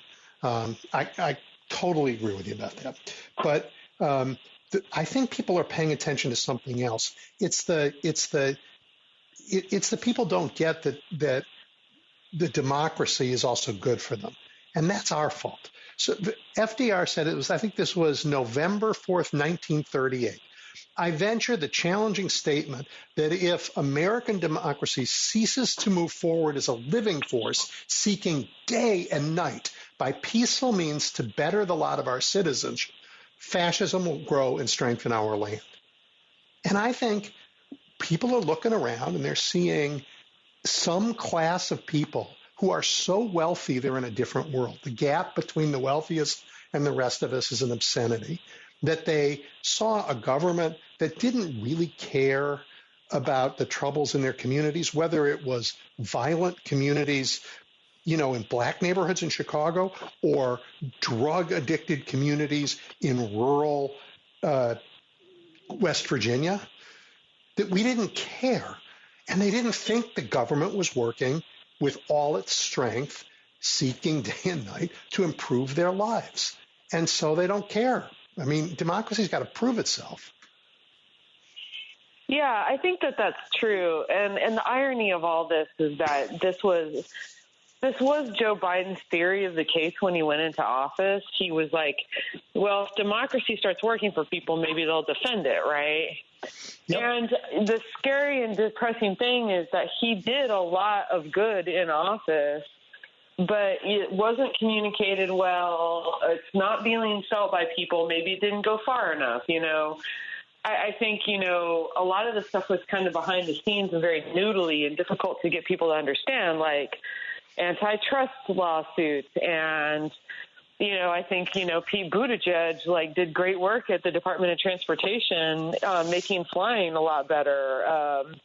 You know, the labor movement benefited a lot from Biden in office, but like, and of course, passing the Inflation Reduction Act. But all this stuff is very noodly. It's in the weeds. It's not like a big ticket item. It doesn't, people don't necessarily they don't see that it's happening for them. They don't understand the connection between Biden's actions and like any improvements they saw in their life. We did need like something big that people immediately got, like, I don't know, like, I feel like the healthcare issue suddenly showed itself back in people's faces. Right. That would have been nice. Right. But, like, he just didn't have the votes to pass anything like that in Congress. And so I agree that these things are kind of compounding each other, but I share the frustration that the problem is, yes, Democrats understood that. Biden at least understood that, and it just couldn't happen because we're under, you know, there's all these structural problems, and like, I don't know how to fix that. I really don't. And like I really wish I had a better answer. Yep. Well, I think he could have communicated more and better. I mean, it took FDR a long time to get us out of the Depression, but he talked about it all the time. He spoke about his fight and what he was in and what was at stake. And Joe didn't. And I love the things Joe did, but I think as a politician, he failed. And we elect a president who's got to lead politically. And like the reality of it, which people did get, was he was just too damn old. Like, listen to him. One of the reasons he didn't speak very much, I mean, we all see it when every time he speaks, we're just like, oh, he can barely speak. And I'm like, and it's like, I'm not trying to pick on the man. He's just too old. And that was a problem. I mean, I think FDR has certain advantages too, that like back in the 1930s, people had the newspaper, they had the radio, and that was it. They read the newspaper, they listened to the radio. So they were putting themselves in a position to hear the message as well. Yeah, no question. To get back to the point you raised earlier, we need a left-leaning media that isn't just left politics. It's about America from a perspective that isn't MAGA, that people are interested in. And we haven't invested in that, and the MAGA crowd has, for sure. Dangerously. Hey, you wrote, I mean, I'm calling it a coup, even though Trump won the election. I'm not denying that. And I'm not making these crazy claims like he made about 2020 being stolen. I fully accept that we put him back in the White House. But like you recently wrote this, both in Project 2025 and the rhetoric from Christian nationalists who back him, the plan is to sidestep Congress, to break the checks and balances in the name of a unitary executive power grab, I guess. Do I have that right? Yeah. And obviously it's a metaphorical coup, not an actual one. But the reality is Trump lied.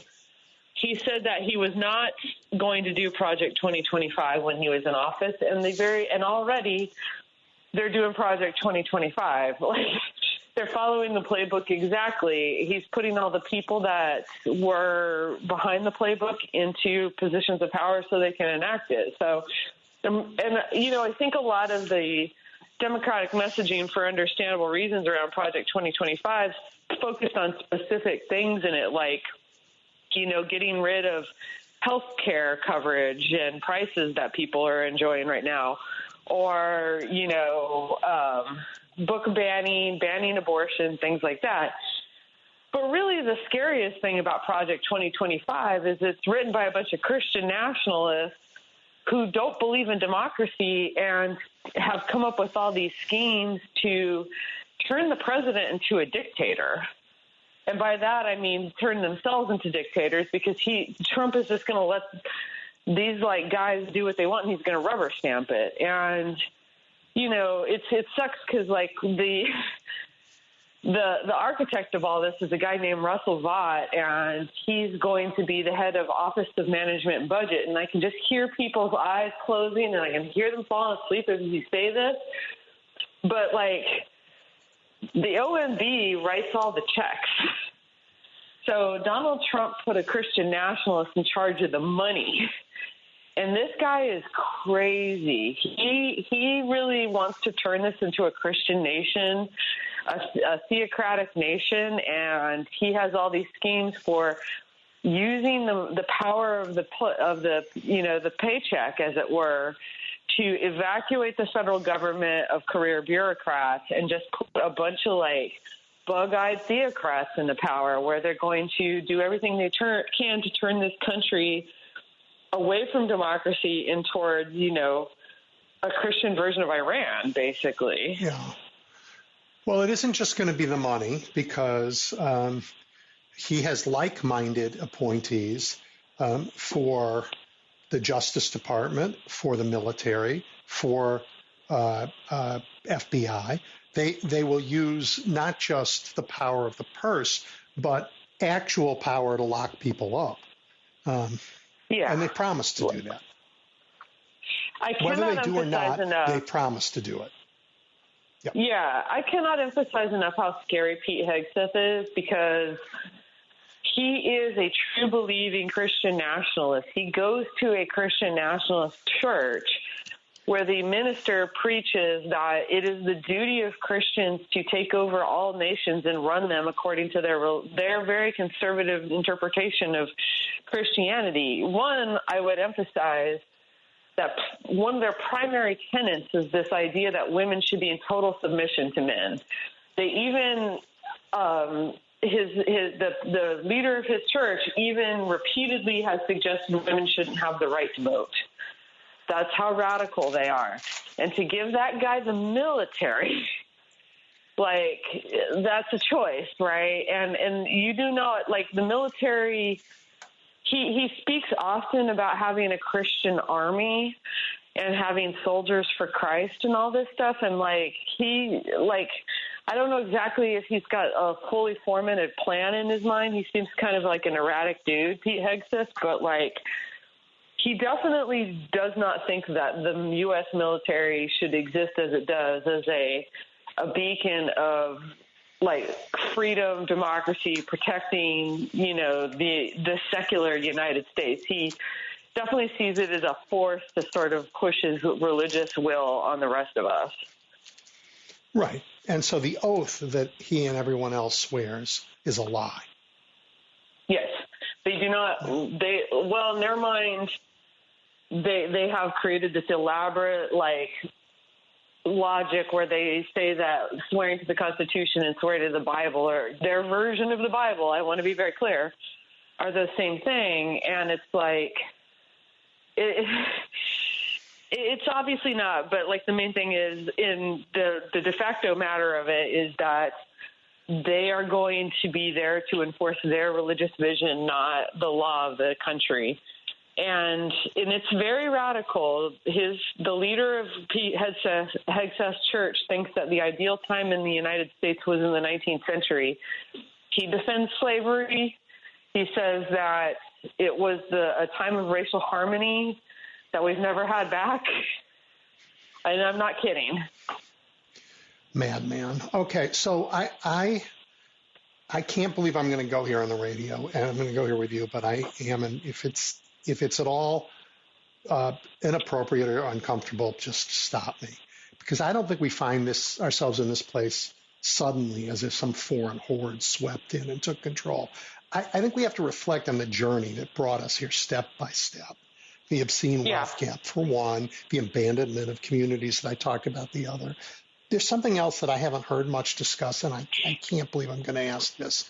But do you think there's a relationship between voting patterns and the contempt we are seeing around the country and the rise in consumption of pornography among young men?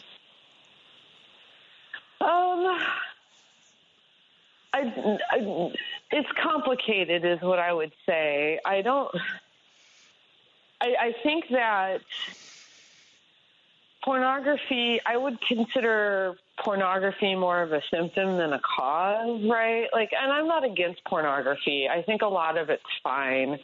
I look at a lot of pornography online is fine. It's just people having sex. It doesn't have any political content to it, right? I would say, but there's absolutely a lot of misogynist pornography out there. The studies I have seen suggest that men become misogynist first and then seek out misogynist pornography. And so it has a reinforcing. That's interesting. Okay. Yeah, interesting. I'm much more concerned about Andrew Tate and some of these other influencers that are out there pushing misogyny is an ideological project, right? Saying to men that they've had something stolen from them, that all their frustrations, all their unhappinesses, all their loneliness is women's fault for getting liberated, as opposed to, the results of economic inequality, the results of poor educational systems, the result of, personal laziness on their part. I mean, this is the most insane, cases, ridiculous argument. I mean, we had that guy who I think now has been charged with a crime here in Illinois, who, started this horrible "your body, my choice" thing. And just that is a possibility in our country is so revolting. Yeah, and he's speaking to very young men who, I honestly, a lot of the time, the worst part about it is these influencers, they reach out to young men and try to they take the sort of everyday frustrations of being young. It's hard to date. It absolutely is. That's always been true. But then they lie to them and they tell them that this is new, that in the past it was easy, that in the past men had it great, and now that's been taken away. And it's a lie. It was always hard to be a man. And it's maybe hard in different ways than it used to be, but it's better in a lot of ways. And I wish, but the problem is all this propaganda. Wow. And I guess people wallow in it. They find what they want to watch. Sure. Yeah, so, and I wish I could tell these young men, you really don't want the life of a man in the bad old days. Because, yes, they had power over women, but they also had to provide for them in a way that was often awful. Demoralizing. Yeah. Awful. Yeah, awful. And sent to war, too. Yeah. I want to go back, I guess, to the money for a minute, since you brought it up before. I think we're going to see the Impoundment and Control Act, the law that says Congress decides where the money should go, to be either overturned directly by a compliant Congress or more likely just ignored, and then somebody on the Democratic side will sue, and then the Supreme Court will say, oh, no, the president gets to decide everything about where American money can go. And my guess is that that's going to happen, and that is going to allow Elon Musk and his gang to be the most corrupt ever, because then the president will just decide that whatever Congress said we're going to spend money on, we're going to spend it to help our friends and hurt everybody else. You think that's likely? Yeah. Yes, and during Trump's first administration... Well, you didn't wait to say that. Yeah. That wasn't a hard one. Well, we know that just because during the first administration they were putting out feelers. One of the things that I think got a little bit overlooked in the first impeachment of Donald Trump was that not only were they trying to blackmail the president of Ukraine, but they were also testing the limits of executive power to basically, like you said, void out Congress's congressional, And so Russ Vought, the guy who's going to be in charge of the OMB again, he's the guy that stopped payment to Ukraine unless they did all these dirty things that Trump wanted them to do. And that was illegal. Like, stopping that payment to Ukraine was illegal. And I don't know if it's a crime. I think in a lot of ways it was a shock to the system because nobody had ever even considered abusing executive power like that before. Nixon did, which is why we have the law. And that was a test run. That was a trial run. And the fact of the matter is, Vought didn't ever pay for breaking the law. And so now he's totally empowered to do it again. And so he's going to be denying federal payments that are owed to all sorts of people, including like everyday government employees, I'm sure. Yeah. And blue states when they have a disaster. I mean, heaven forbid a hurricane should happen in Puerto Rico again. Yeah. Ugh. Yeah. Well, Amanda, I'm sorry we didn't have as much time as I would have liked. Let's do this again, and I promise let's spend more time. There's so much to talk about. Tell people how to find your newsletter before we go, because it's so good. Yeah, just go to salon.com/newsletter. Mine is called Standing Room Only. Thank you so much. You bet. Thank you, Amanda. Have a great day. You too. All right, we'll break for the news. We'll be right back. You're looking at the big picture with Edwin Eisendrath on WCPT 820. Okay, everybody, a little after 3 o'clock here in the upper Midwest, and I am grateful to be joined by Dave Roberts. You know him. He's been on the show a bunch. He spent a decade and a half writing about environmental policy and the impacts of environmental change on the economy and the society. If you're really interested in this stuff, you should definitely listen to his podcasts, which are great. His newsletter called Volts.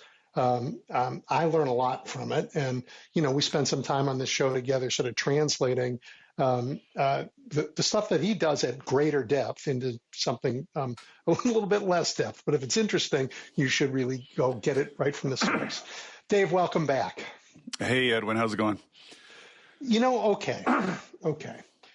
First, thanks for agreeing to join me again. I know, boy, do I know how real the urge is just to walk into the wilderness for a while and think about what America just did this past election. So I'm appreciative that you're back in the saddle and doing the good work that you do. Thank you.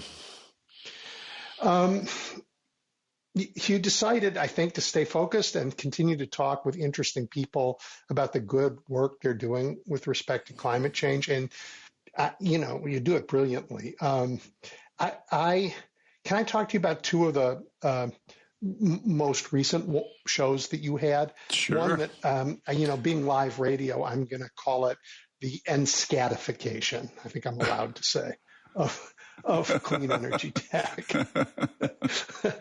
And I know that, the more fun world that you inhabit, you don't have to say it that way. But I do have to bleep my podcasts to avoid the explicit rating on Apple, but it's not clear if that word technically counts as a swear. We had some discussion about it.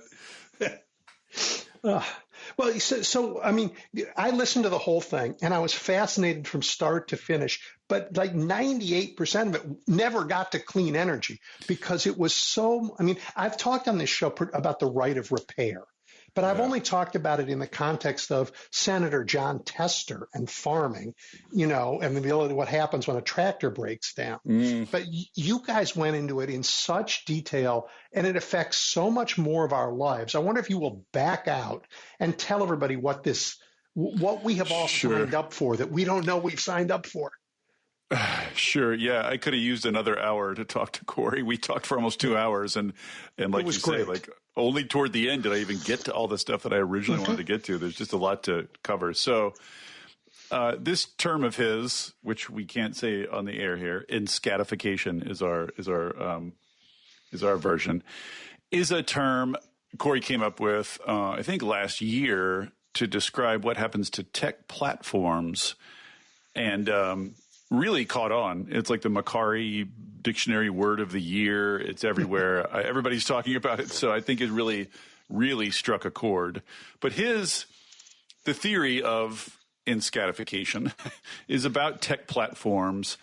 So you could take Twitter, for instance, as a very good example. Please so there's these stages, he says, these platforms go through. At the beginning, they're selling to customers. They're trying to get customers. They're trying to pull you in. So they look like they're offering you a product, something that you can't find elsewhere. That's stage one. And then once you're on there, they raise the cost of switching. That's the key thing. So, for instance, on Twitter, if you've spent, like me, whatever, like a decade building followers, building a followership, that makes it, and you can't take them with you to another platform, that kind of locks you in. It doesn't lock you in, but it makes it more difficult to leave, basically. And so once they've got a bunch of users more or less locked in, begins phase two, which is when they exploit the consumers on behalf of their business clients. So you can think of this stage of Twitter as when they started shoving ads in every square inch of that thing, and reading your data and reading all your tweets to customize ads to you, basically serving you up to the business customers to get the business customers locked in. That's phase two. Phase three is then, once you've got ordinary customers and business customers locked in, then you start exploiting both of them to extract all remaining value for your shareholders. And that's when things just become kind of crappy for everybody on the platform. And then eventually there's some point at which it gets so crappy that it overcomes the barriers to switching, and people leave en masse and the platform dies. And this is sort of like the life cycle of a bunch of different platforms we're all familiar with. Twitter, I think, is the most obvious example because everybody sort of lived through the stages of that very publicly. But it's true of almost every tech platform.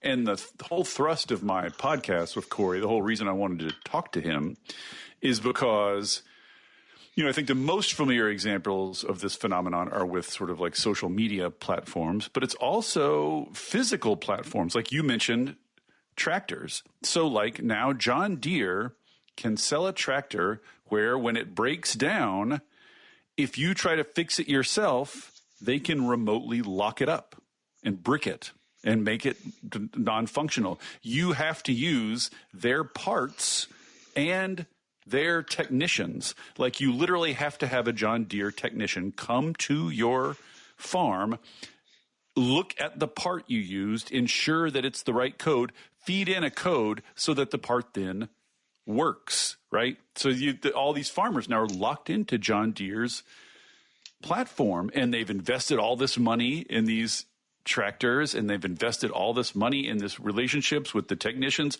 et cetera. So the switching costs are very high.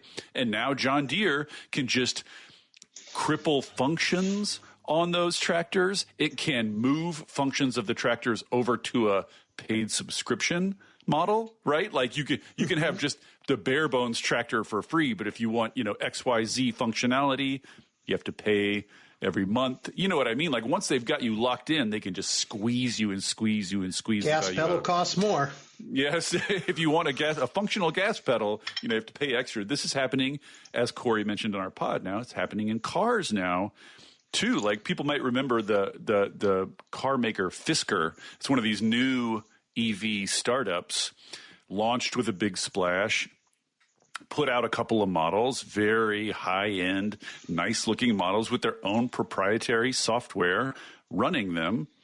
People bought them. Fisker went out of business. There's no updates to the software anymore, so it doesn't work anymore.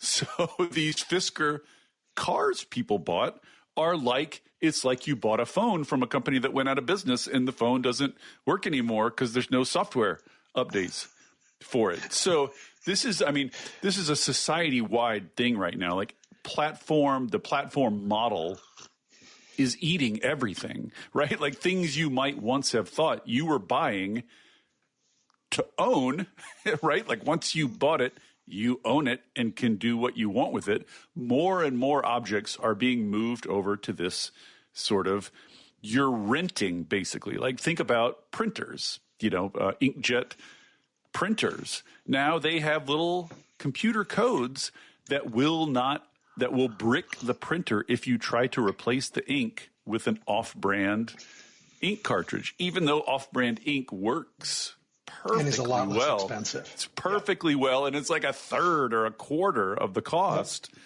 They can lock you out of those, and then once you're locked into this printer and you've spent all the money, then they can just do whatever they want with you. So my whole worry, the reason I was interested in this subject is because that same platform mentality is moving into clean tech. So you can think of like EVs being like this. But now if you have smart software running your HVAC system, your hot water heater, your stove, your rooftop solar panels, the battery in the garage, your EV charger, all of this, like we're moving toward a world where all of that stuff is smart, got computing power in it and networked. It's all online.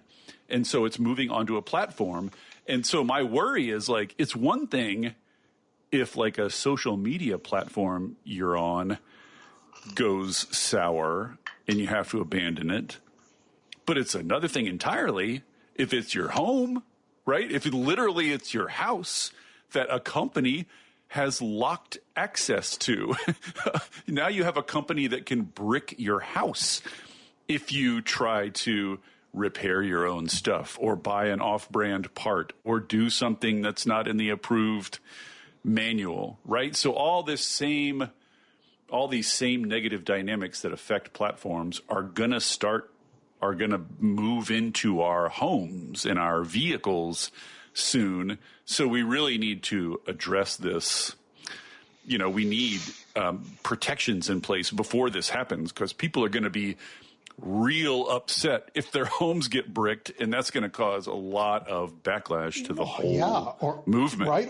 Or their medical technology, or somehow or medical technologies. Yes, you can brick pacemakers now. Like you have to pay a subscription fee for your pacemaker that's in you, and if you don't pay it, they can brick it. They can literally kill you. Like all our physical objects are moving on to platforms, and we basically, and this is what Corey goes through in some detail, like the point he makes is these temptations to encrapify things have always existed, but there were forces pushing back against it. There were forces preventing it. One was competition, right? If you get too gross, people can move to a competitor, but we've completely gutted antitrust laws, and almost any consumer category you can think of now is dominated by a small handful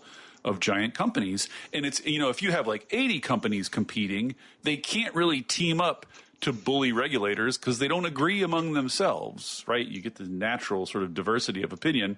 But when you have like three giant companies, they're perfectly capable of getting in a room together and colluding with one another to squash competition. And that's what's been happening. And there are other forces that used to restrain business people that have been loosened lately, which is why this is happening all around us. So the whole point of it is kind of a clarion call. Like we need protections in place before this stuff comes into our homes.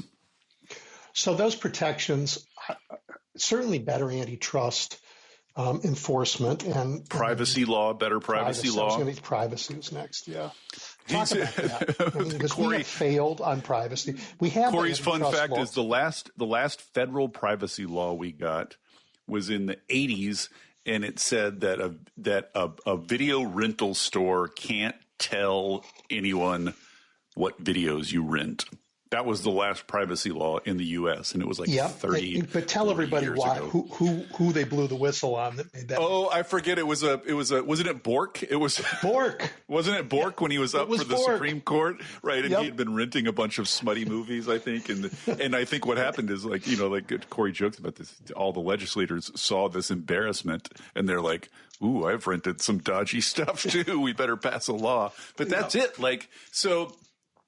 I mean, think about it. Since the advent of the internet and cell phones, which have fundamentally changed the privacy situation of all human beings, we haven't had a single privacy law or any updated regulation or law in this area in the U.S. It's ludicrous. Yeah, and we will not get it from this Congress and this president. Well, it's weird. There are some, I think, kind of naive people who see germs of antitrust sentiment on the right. Like there is a weird horseshoe thing happening. Like there are a few people, conservatives, who like Lina Khan, and who like her antitrust sort of crusade. Yeah. And then there's a whole conservative establishment that hates that stuff. So my guess is the conservative establishment will win in the end. But at least it's like there's a little germ of at least dissent on that side. Americans can't stand it. I mean, we don't like what's happened to us. I mean, one of the reasons for these election results is just so much of our lives. We don't like that people, we've got this billionaire class running around as oligarchs. We don't like that, if I say to my wife, where should we go for dinner? Suddenly somebody's phone dings with 12 recommendations for restaurants around the corner. Yes, the 12 speakers in your living room picked up when you said that, which we should say, voluntarily bought and brought into your living room. But this is what I think. Listening to music. I think you're right. People are pissed because they can't just you don't want to have to live your whole life with your guard as a product. Up. You know what I mean? As somebody else's avoiding items because they're going to spy on you and living in an austere life. You shouldn't have to do that. You shouldn't have to avoid modern amenities in order to have any privacy. And I think you're right that people might not be able to put words to it, which is why I think Corey's notion really sparked with people. They're like, yes. Great notion. I said the word to my wife, who doesn't know anything about Corey or anything about any of this. Yep. I just said the word and she was like, oh, yeah, yep.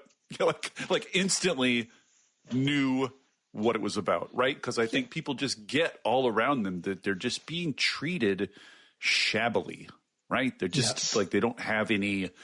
The rights of the consumer have declined, and now we just have oligarchs running things, and we're all just sending them subscription payments for all the things in our life. We just don't feel respected. I think people get that vibe, whether they understand the mechanics of it or not. Yeah, I mean, I had this conversation with one of my kids who said, we can't afford anything like you did when you were younger. And I'm like, okay, wait a minute. Let's just look at what you think it means to afford something. And it included 1 billion subscriptions. I don't know, when I was your age, I had a turntable and 4 records. And that was it. You know? Well, we might subscribe to the RCA thing where they'd send you 10 tapes, you pay for one. Remember that? Yep. The good old days. That was the only subscription I had for most of my life. And now it's almost everything you own. I mean, you really have to be careful now. Almost anything you buy, there's some app, there's some subscription attached to it. It's taking money out of your pocket every month. But I will say I found one interesting thing after the pod aired. So Corey mentioned on the pod this laptop company, Framework, it's called, which is explicitly trying to make easily repairable laptops. So it's a laptop that you can open with this tool that they send to you, and each part has a QVC code that you can just scan and order a replacement part. So you can upgrade your memory, or you can upgrade your board, as these things wear out. and it's very easy and transparent. And I was like, that's awesome for the laptop space. What about homes? and so after it aired, a reader got in touch with me, cluing me into the fact that there's this whole kind of booming subgenre now of open source, privacy focused home energy control software. So like that stuff is out there. I think, I mean, the problem is this, it's the same with the laptop, right? Like you buy the laptop, you have to fiddle with it. You have to figure out Linux. You know what I mean? Like there's a little extra effort required. And it's the same, I suspect, with these home energy things. Like you need some familiarity with scripts and you know what I mean? Like you need some knowledge of how it all works to take advantage of that stuff. I think there's a real market for people making that privacy-oriented stuff easier for normal people. I want to turn for a minute to just briefly to another one of your pods, and it was about who's going to pay for climate change. Because this is going to be a huge problem. You're talking about insurance? Yep, insurance. Can we say Fustercluck? We can. I put in my headline. I mean, I live in Chicago, and it's a pretty great place, so I thought to ride out the worst of climate change. And yes, we have some hail, but by and large, we're okay. Except what we have is flooding. They built Chicago in a swamp. And our response in the early 20th century was to change the direction of the Chicago River for a number of reasons, including pollution, but also flood control, and just send everything down to New Orleans. And when it rains a lot, we open the locks and send all that bad stuff back into Lake Michigan. But if Lake Michigan's levels rise, which they did a few years ago, and if they get higher than the river, then you open the locks and all you do is have Lake Michigan pour its way into everybody's basement.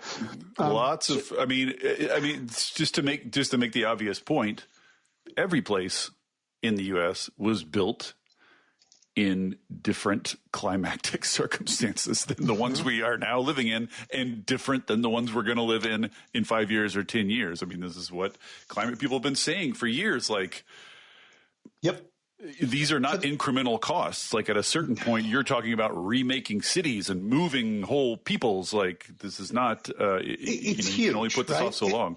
And the insurance companies, to their credit, have finally said, where they're allowed to say it, hey, we've re-examined the risks, and we aren't going to insure your house on this floodplain or right by the ocean over here. Well, there's two things happening. One is insurance rates are rising all over the country. People are aware of this. Like people are aware that something's going on with insurance. They're rising everywhere. But on the other hand, if you read these reports that are coming out, what they reveal is that the prices of insurance have not even come close to catching up with the increased risk that places are under on climate. So A, prices are going up everywhere, but B, they're not going up enough to adequately reflect the risk. And now you have to ask, like, what happens when they go up enough? What happens when the prices match the risk? You're going to have a couple of things happen. One is people aren't going to be able to afford insurance anymore. So you're going to get a bunch of uninsured people, or you're going to get a bunch of people who are going to these state-sponsored, what are called insurer of last resort programs, which are state-funded. And so you're going to get more and more people who can't afford private insurance dumping into state insurance, at which point your state budget starts to groan under the weight, and that's already exactly in sight in California. Like California is already seeing that happen. It's going to happen in Texas. It's going to happen in Florida. It's going to happen all over the place. And so we're going to get to a point now where we're either going to be where we have to make a decision. Either we're going to collectively, federally subsidize the insurance of millions of people, or we're gonna make people move. Like that's the decision that's on the horizon, and nobody wants to make that decision. Nobody wants to be the one holding the hot potato when that decision has to be made. So what you're seeing now at these early stages are just people tossing that potato around, moving, like you insure them. No, you insure them. No, you insure them. Like moving that money around. But like the phenomenon in the background, you can't get around is just climate. It's just getting worse. Right. The risk is getting worse. Like it's happening. You can't finance your way around it. Yep. But climate, like healthcare, when there's a problem, the burden falls on the most local form of government. So cities are going to be the ones who are going to bear the biggest burden. While this is going to kill municipal budgets. People do not see this coming. This is the big thing that is going to kill municipal budgets. Right, it is. You're going to see cities.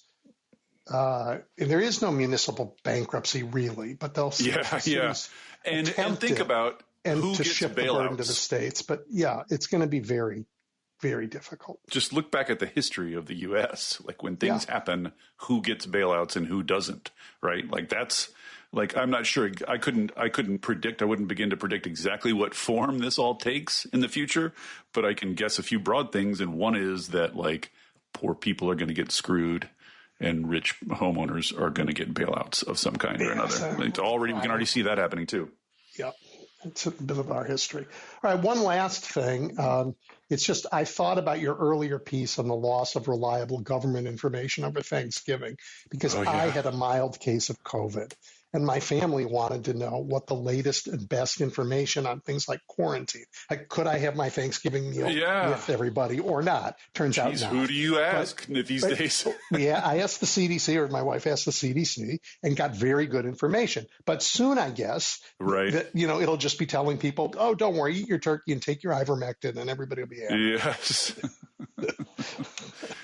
Well, I mean, just project that to everyone's healthcare, project that to climate, project that to weather, project that to economic statistics. Do you know what I mean? Like, this is what I said last time I was on your show. Like, we take for granted that there's a baseline of shared information, right? And I don't even think we yet have a hint of what it's going to look like when that erodes.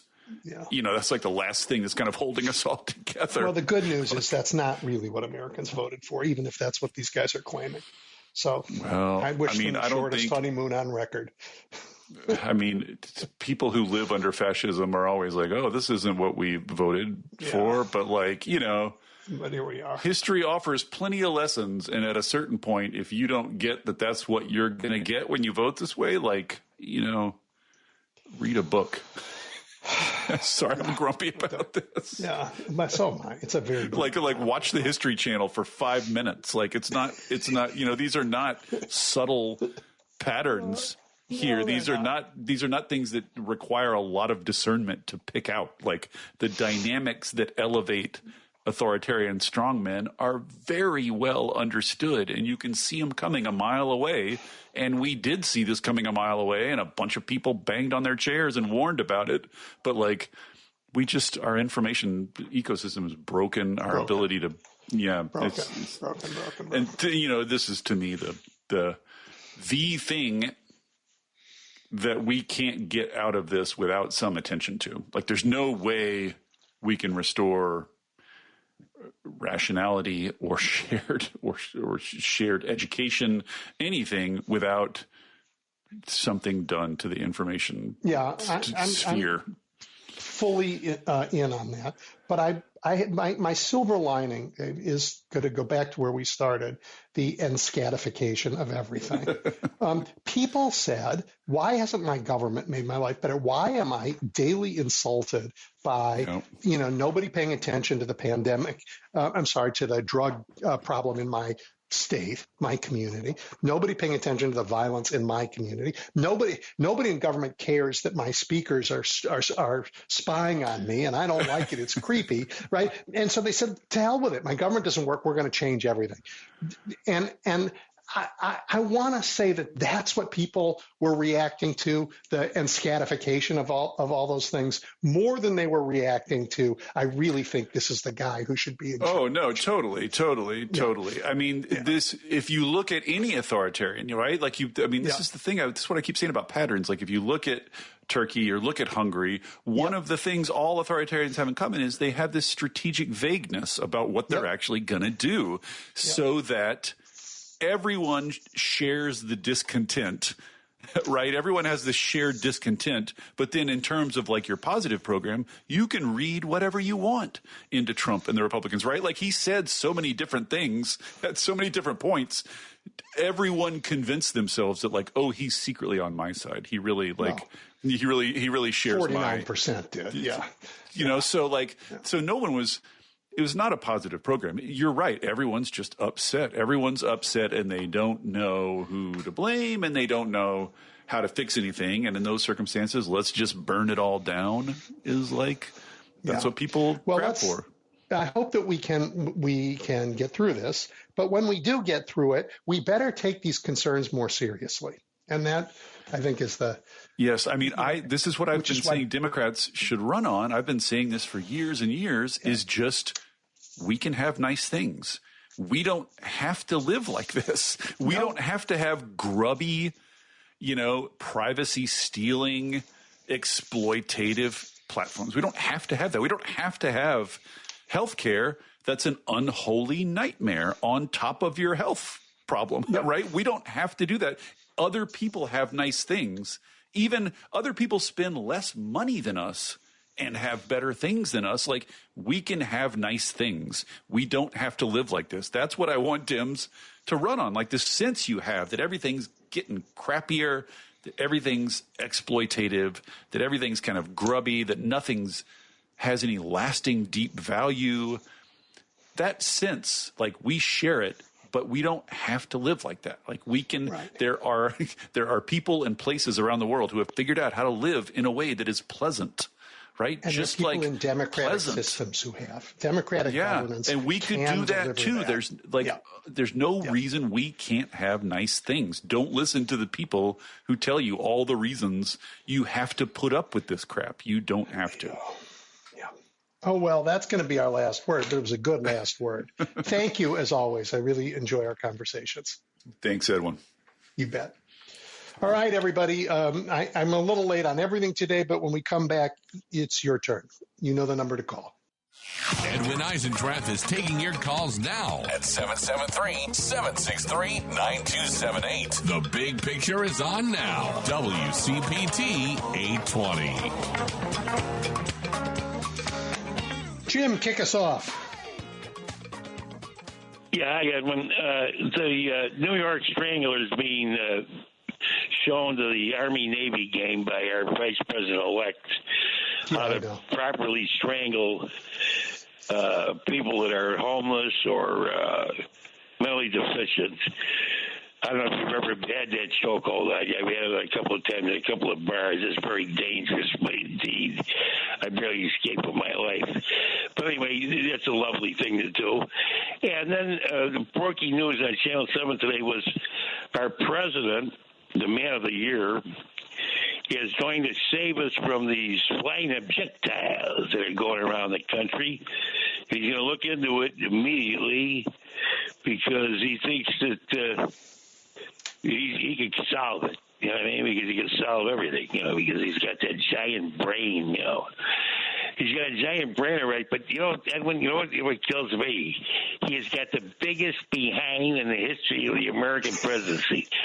Taft had a huge behind, but his behind is absolutely insanely big. While we're on that topic, you know, Taft had to be sawn out of a bathtub. Well, this guy's right with him. He's right with him. Him and Taft are in dead heat. They're in dead heat. But I was going to say that I should tell my Republican friends, I said, you know, Nixon, when they stuffed him in that helicopter to take off, I said, if it was Trump, they'd have to put a bigger door on it. They stuff him into the helicopter. But anyway, we got 4 years of this torture. And how about Channel 7 breaking news that he's going to look into this? I mean, come on. Look Here's what I think. Stop reporting what he says. There's no reason, right? I'm gonna have a health care plan. BS. right? Have one then, right? I'm going to go meet with union members. Don't report it. It's a lie. And every time you do, you demean journalism. You make the institution harder for other people to trust because all you're doing is passing on lies. Right, exactly. But the problem is we've got 4 years of this torture, and I'm at the point now where I'm at the point now that I've got classical music on WCPT. I've got classical music on the rest of the day, and I try to put myself in a position where I'm not getting any information from anybody, because at this point I don't trust anybody running around. Edwin, as the guy, we were kids. Our family used to have we sent a telegram to one another, and they spend the extra $20 would be kind and courteous to all, have few friends, and trust nobody. That's exactly where I'm at. Edwin, you have a great week, and thank you, Edwin. Take care, buddy. Thank you. Always. A little depressing, but spot on. Paul, what do you think? Well, yeah, but so was the conversation with your last guest depressing. And I don't know how you, right? I don't know how you walk away from from hearing that. And I mean, I agree with everything. Yeah. But how do you not walk away and say, yeah, and the United States is the most overrated democracy and the most overpriced country in the world? It's a ripoff. It's a damn ripoff. And the reason it's a ripoff. You and I do politics, so let's just tie it back. Well, why? Because of Citizens United. Because what we said was the people who have the money can pay whatever it takes to bend the system to get more to hurt the rest of us. Yeah, because I was going to say the billionaires are a ripoff, and we're all in service to them. We have to pay subscriptions to them. That's for everything. And look, I'm sorry, but you look at the way the system, and how do they become billionaires? I made this point to Tom Hartman earlier this week. Okay, so we always hear about entitlements, it's breaking the government. Well, and they're always referring to Social Security and Medicare, which are not entitlements. They're earned benefits. So here's the deal. I realized this as I was pondering this earlier this week. In 1970, the Supreme Court heard a case called Goldberg versus Kelly, and they defined what an entitlement is. An entitlement is a government benefit into which the beneficiary does not pay directly, but is entitled to the benefit by means of the application process. So things like welfare, SNAP benefits, you apply for, you don't pay into it directly. Social Security and Medicare are earned benefits because we pay them into them directly with our FICA, our payroll taxes. Okay, so when you and I, what's interesting is I was reading about this a number of years ago, is that things like military contracts are entitlements. Why? Because these companies apply for them. What they make, the military materiel that they make, they can't sell that on the commercial market. It's only specifically for the government, and they get paid for it, and they get paid whopping dollars for it. And then, so by the way, when we receive Social Security and Medicare benefits, our share of it, when we receive the benefits, that's not an entitlement. But the providers of Medicare Advantage, they are getting an entitlement. That's an entitlement to be a provider. You apply for it. They cannot sell those policies outside on the commercial market. They can only sell them through Medicare Advantage, through Medicare, supposedly. And they get paid whopping amounts of money. I mean, this whole damn thing is a ripoff. And we got a whole administration. And so the American people said, I don't know, for whatever reason their frustration is, they vote for more of it. More of what makes them angry is what they voted for. I agree with you, but that's not what they think they voted for. They think they voted for the guy who's got the courage to change it. And like you, I don't think he has for 1 second demonstrated the courage, the curiosity, the interest. On the contrary, I think he's outsourced the government to people who are truly dangerous, who do not have our interests at heart. But the American voters I think we believe in democracy. I think we are just desperate to have the democracy do right for the American people. Yeah. Did you hear some of what Tulsi Gabbard said this past week about Ukraine? I mean, she is an out-and-out liar. She's a liar. She said we had. Well, I'm sorry, Paul. That is a requirement for appointment in this government. Yeah, but those are serious things. And then she said to one interviewer something that our interests are aligned with Assad's interests, and the interviewer, I think it was the fact that our interests. Are you saying that the United States has the same interests as Assad in Syria? And she said, well, what are Assad's interests? I'm like, well, no. You don't get to ask the question. You said that. You have to define what Assad's interests are and tell us how our interests are aligned. I guess we have no interest now because Assad's gone. Oh, he's in Russia. Yeah. Well, the whole thing is that kind of stuff, and the propaganda, the Putin propaganda about Ukraine has affected half of the people in the United States. That's dangerous. That's really dangerous. Yeah, and I'm sorry. Terrible. It's just. I mean, do I say okay? Is it Schadenfreude that? Yeah, you're going to get it, but I'm going to get it too. We're going to get the harm too. What comes down, and by the way, when you said about healthcare, how it really hits local governments and state governments, because remember, as the cost of healthcare continues to skyrocket, the biggest employer in the state is the state, and the state has to pay health benefits, healthcare for their employees. And if you look at the book that Ezekiel Emanuel wrote in 2014 about the called Reinventing the American Healthcare System, he points out is the reason it's affecting college tuition is because state politicians, they have to pay more and more for health care for their employees. And therefore, rather than raise taxes to continue to subsidize the colleges and universities, they don't. And so that's why college tuitions at the state colleges are continuing to rise. And it's hitting all levels of education as well. It's going to help. This whole healthcare ripoff, and I've got to tell you something. Just one slight rant more.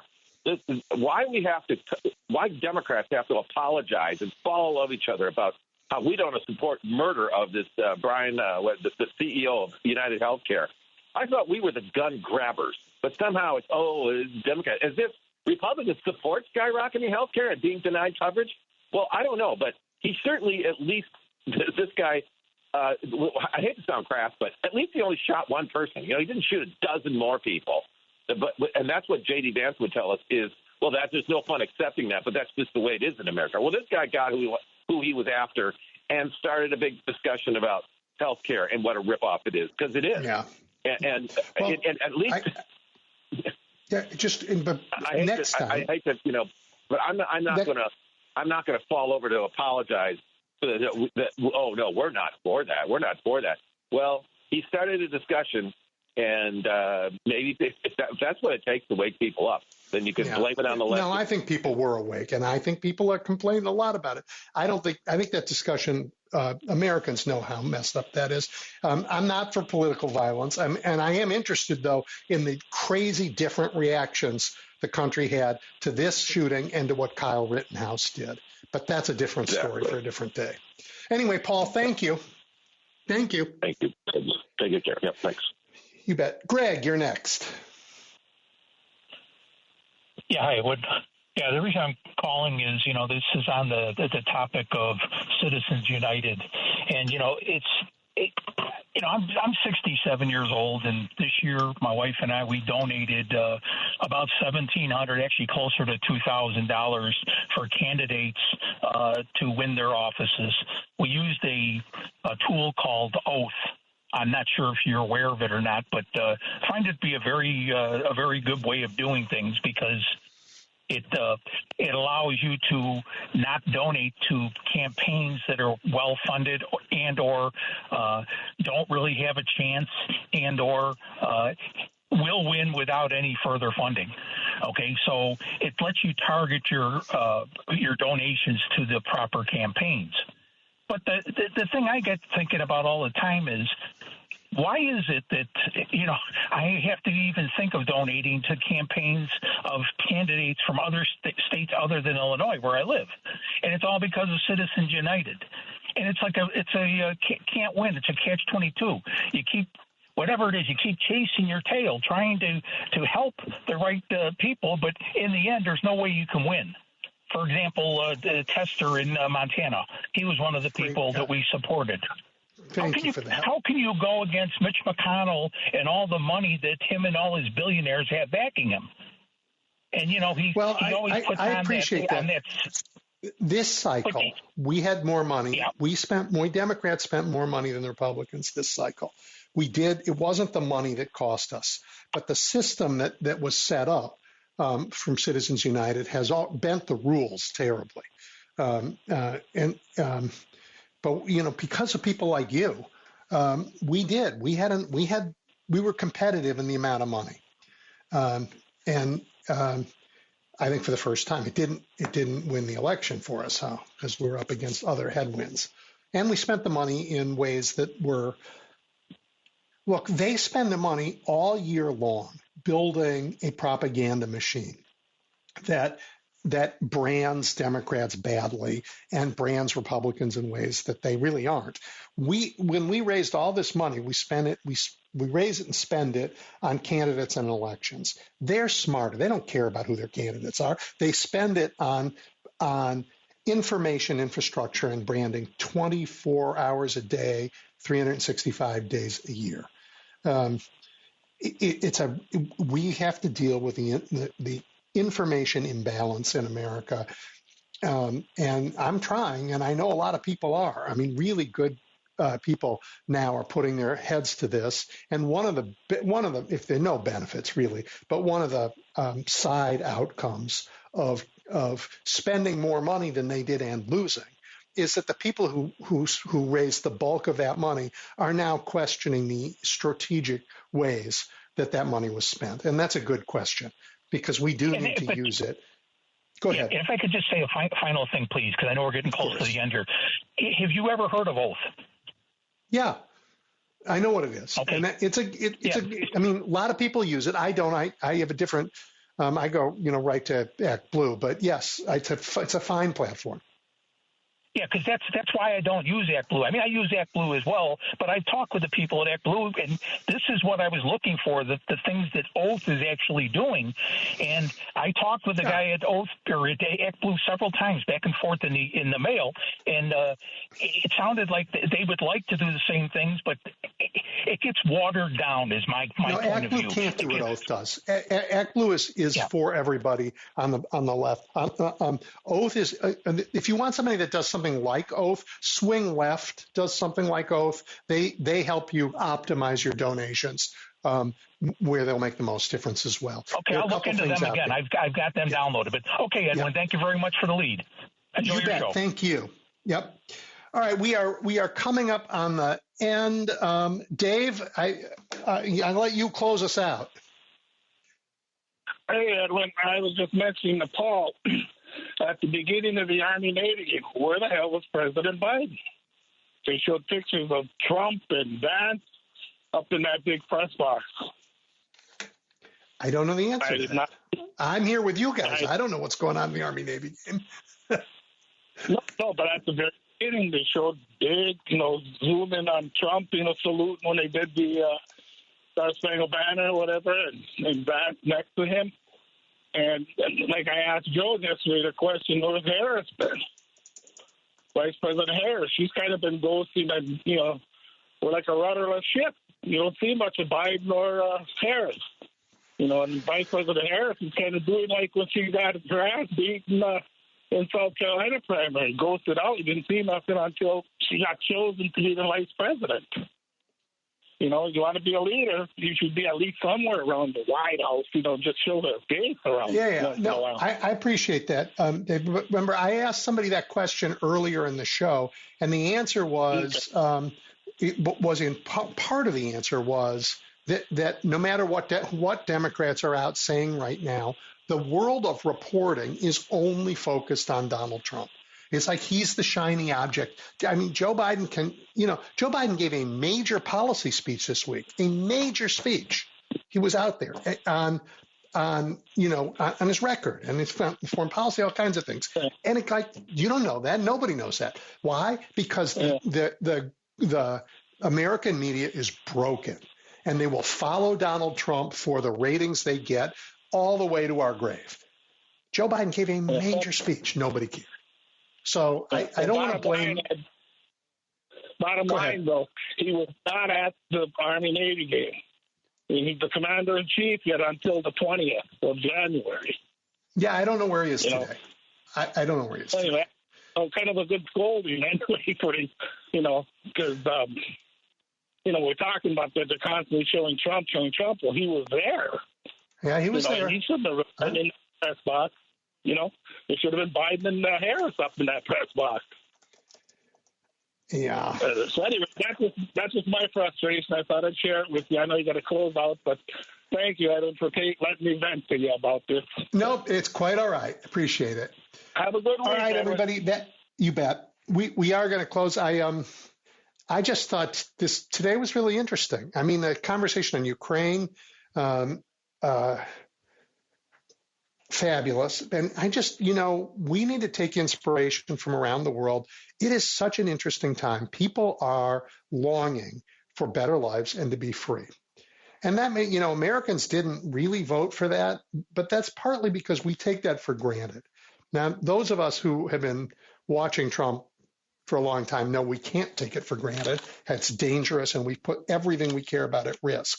But the reason we're in this position is we ignored what FDR said in that quote that I read earlier in this show, that do not seem to have been making people's lives better by working hard to do it through peaceful means every day. Instead, we have let everything become a subscription service. We have let all of that just pick our pockets every month, or have our phones spying on us. It feels creepy, right? Or have it hard to get insurance. And on the Democratic side, we have tried to address some of these things, but the headwinds of money coming from Citizens United and the headwinds of a Supreme Court that voids our best efforts to make Americans' lives better are very high. I don't want to make excuses. We have to do it. We have to do it. So bear witness. Do not let the pieces of democracy fall by the wayside while this guy's in office. Don't let him implement Project 2025, despite that's all he's nominated people to do. Raise your voice every day. And then when we get it back, let's deliver that agenda that we have to deliver. Thanks a lot. Talk to you next week.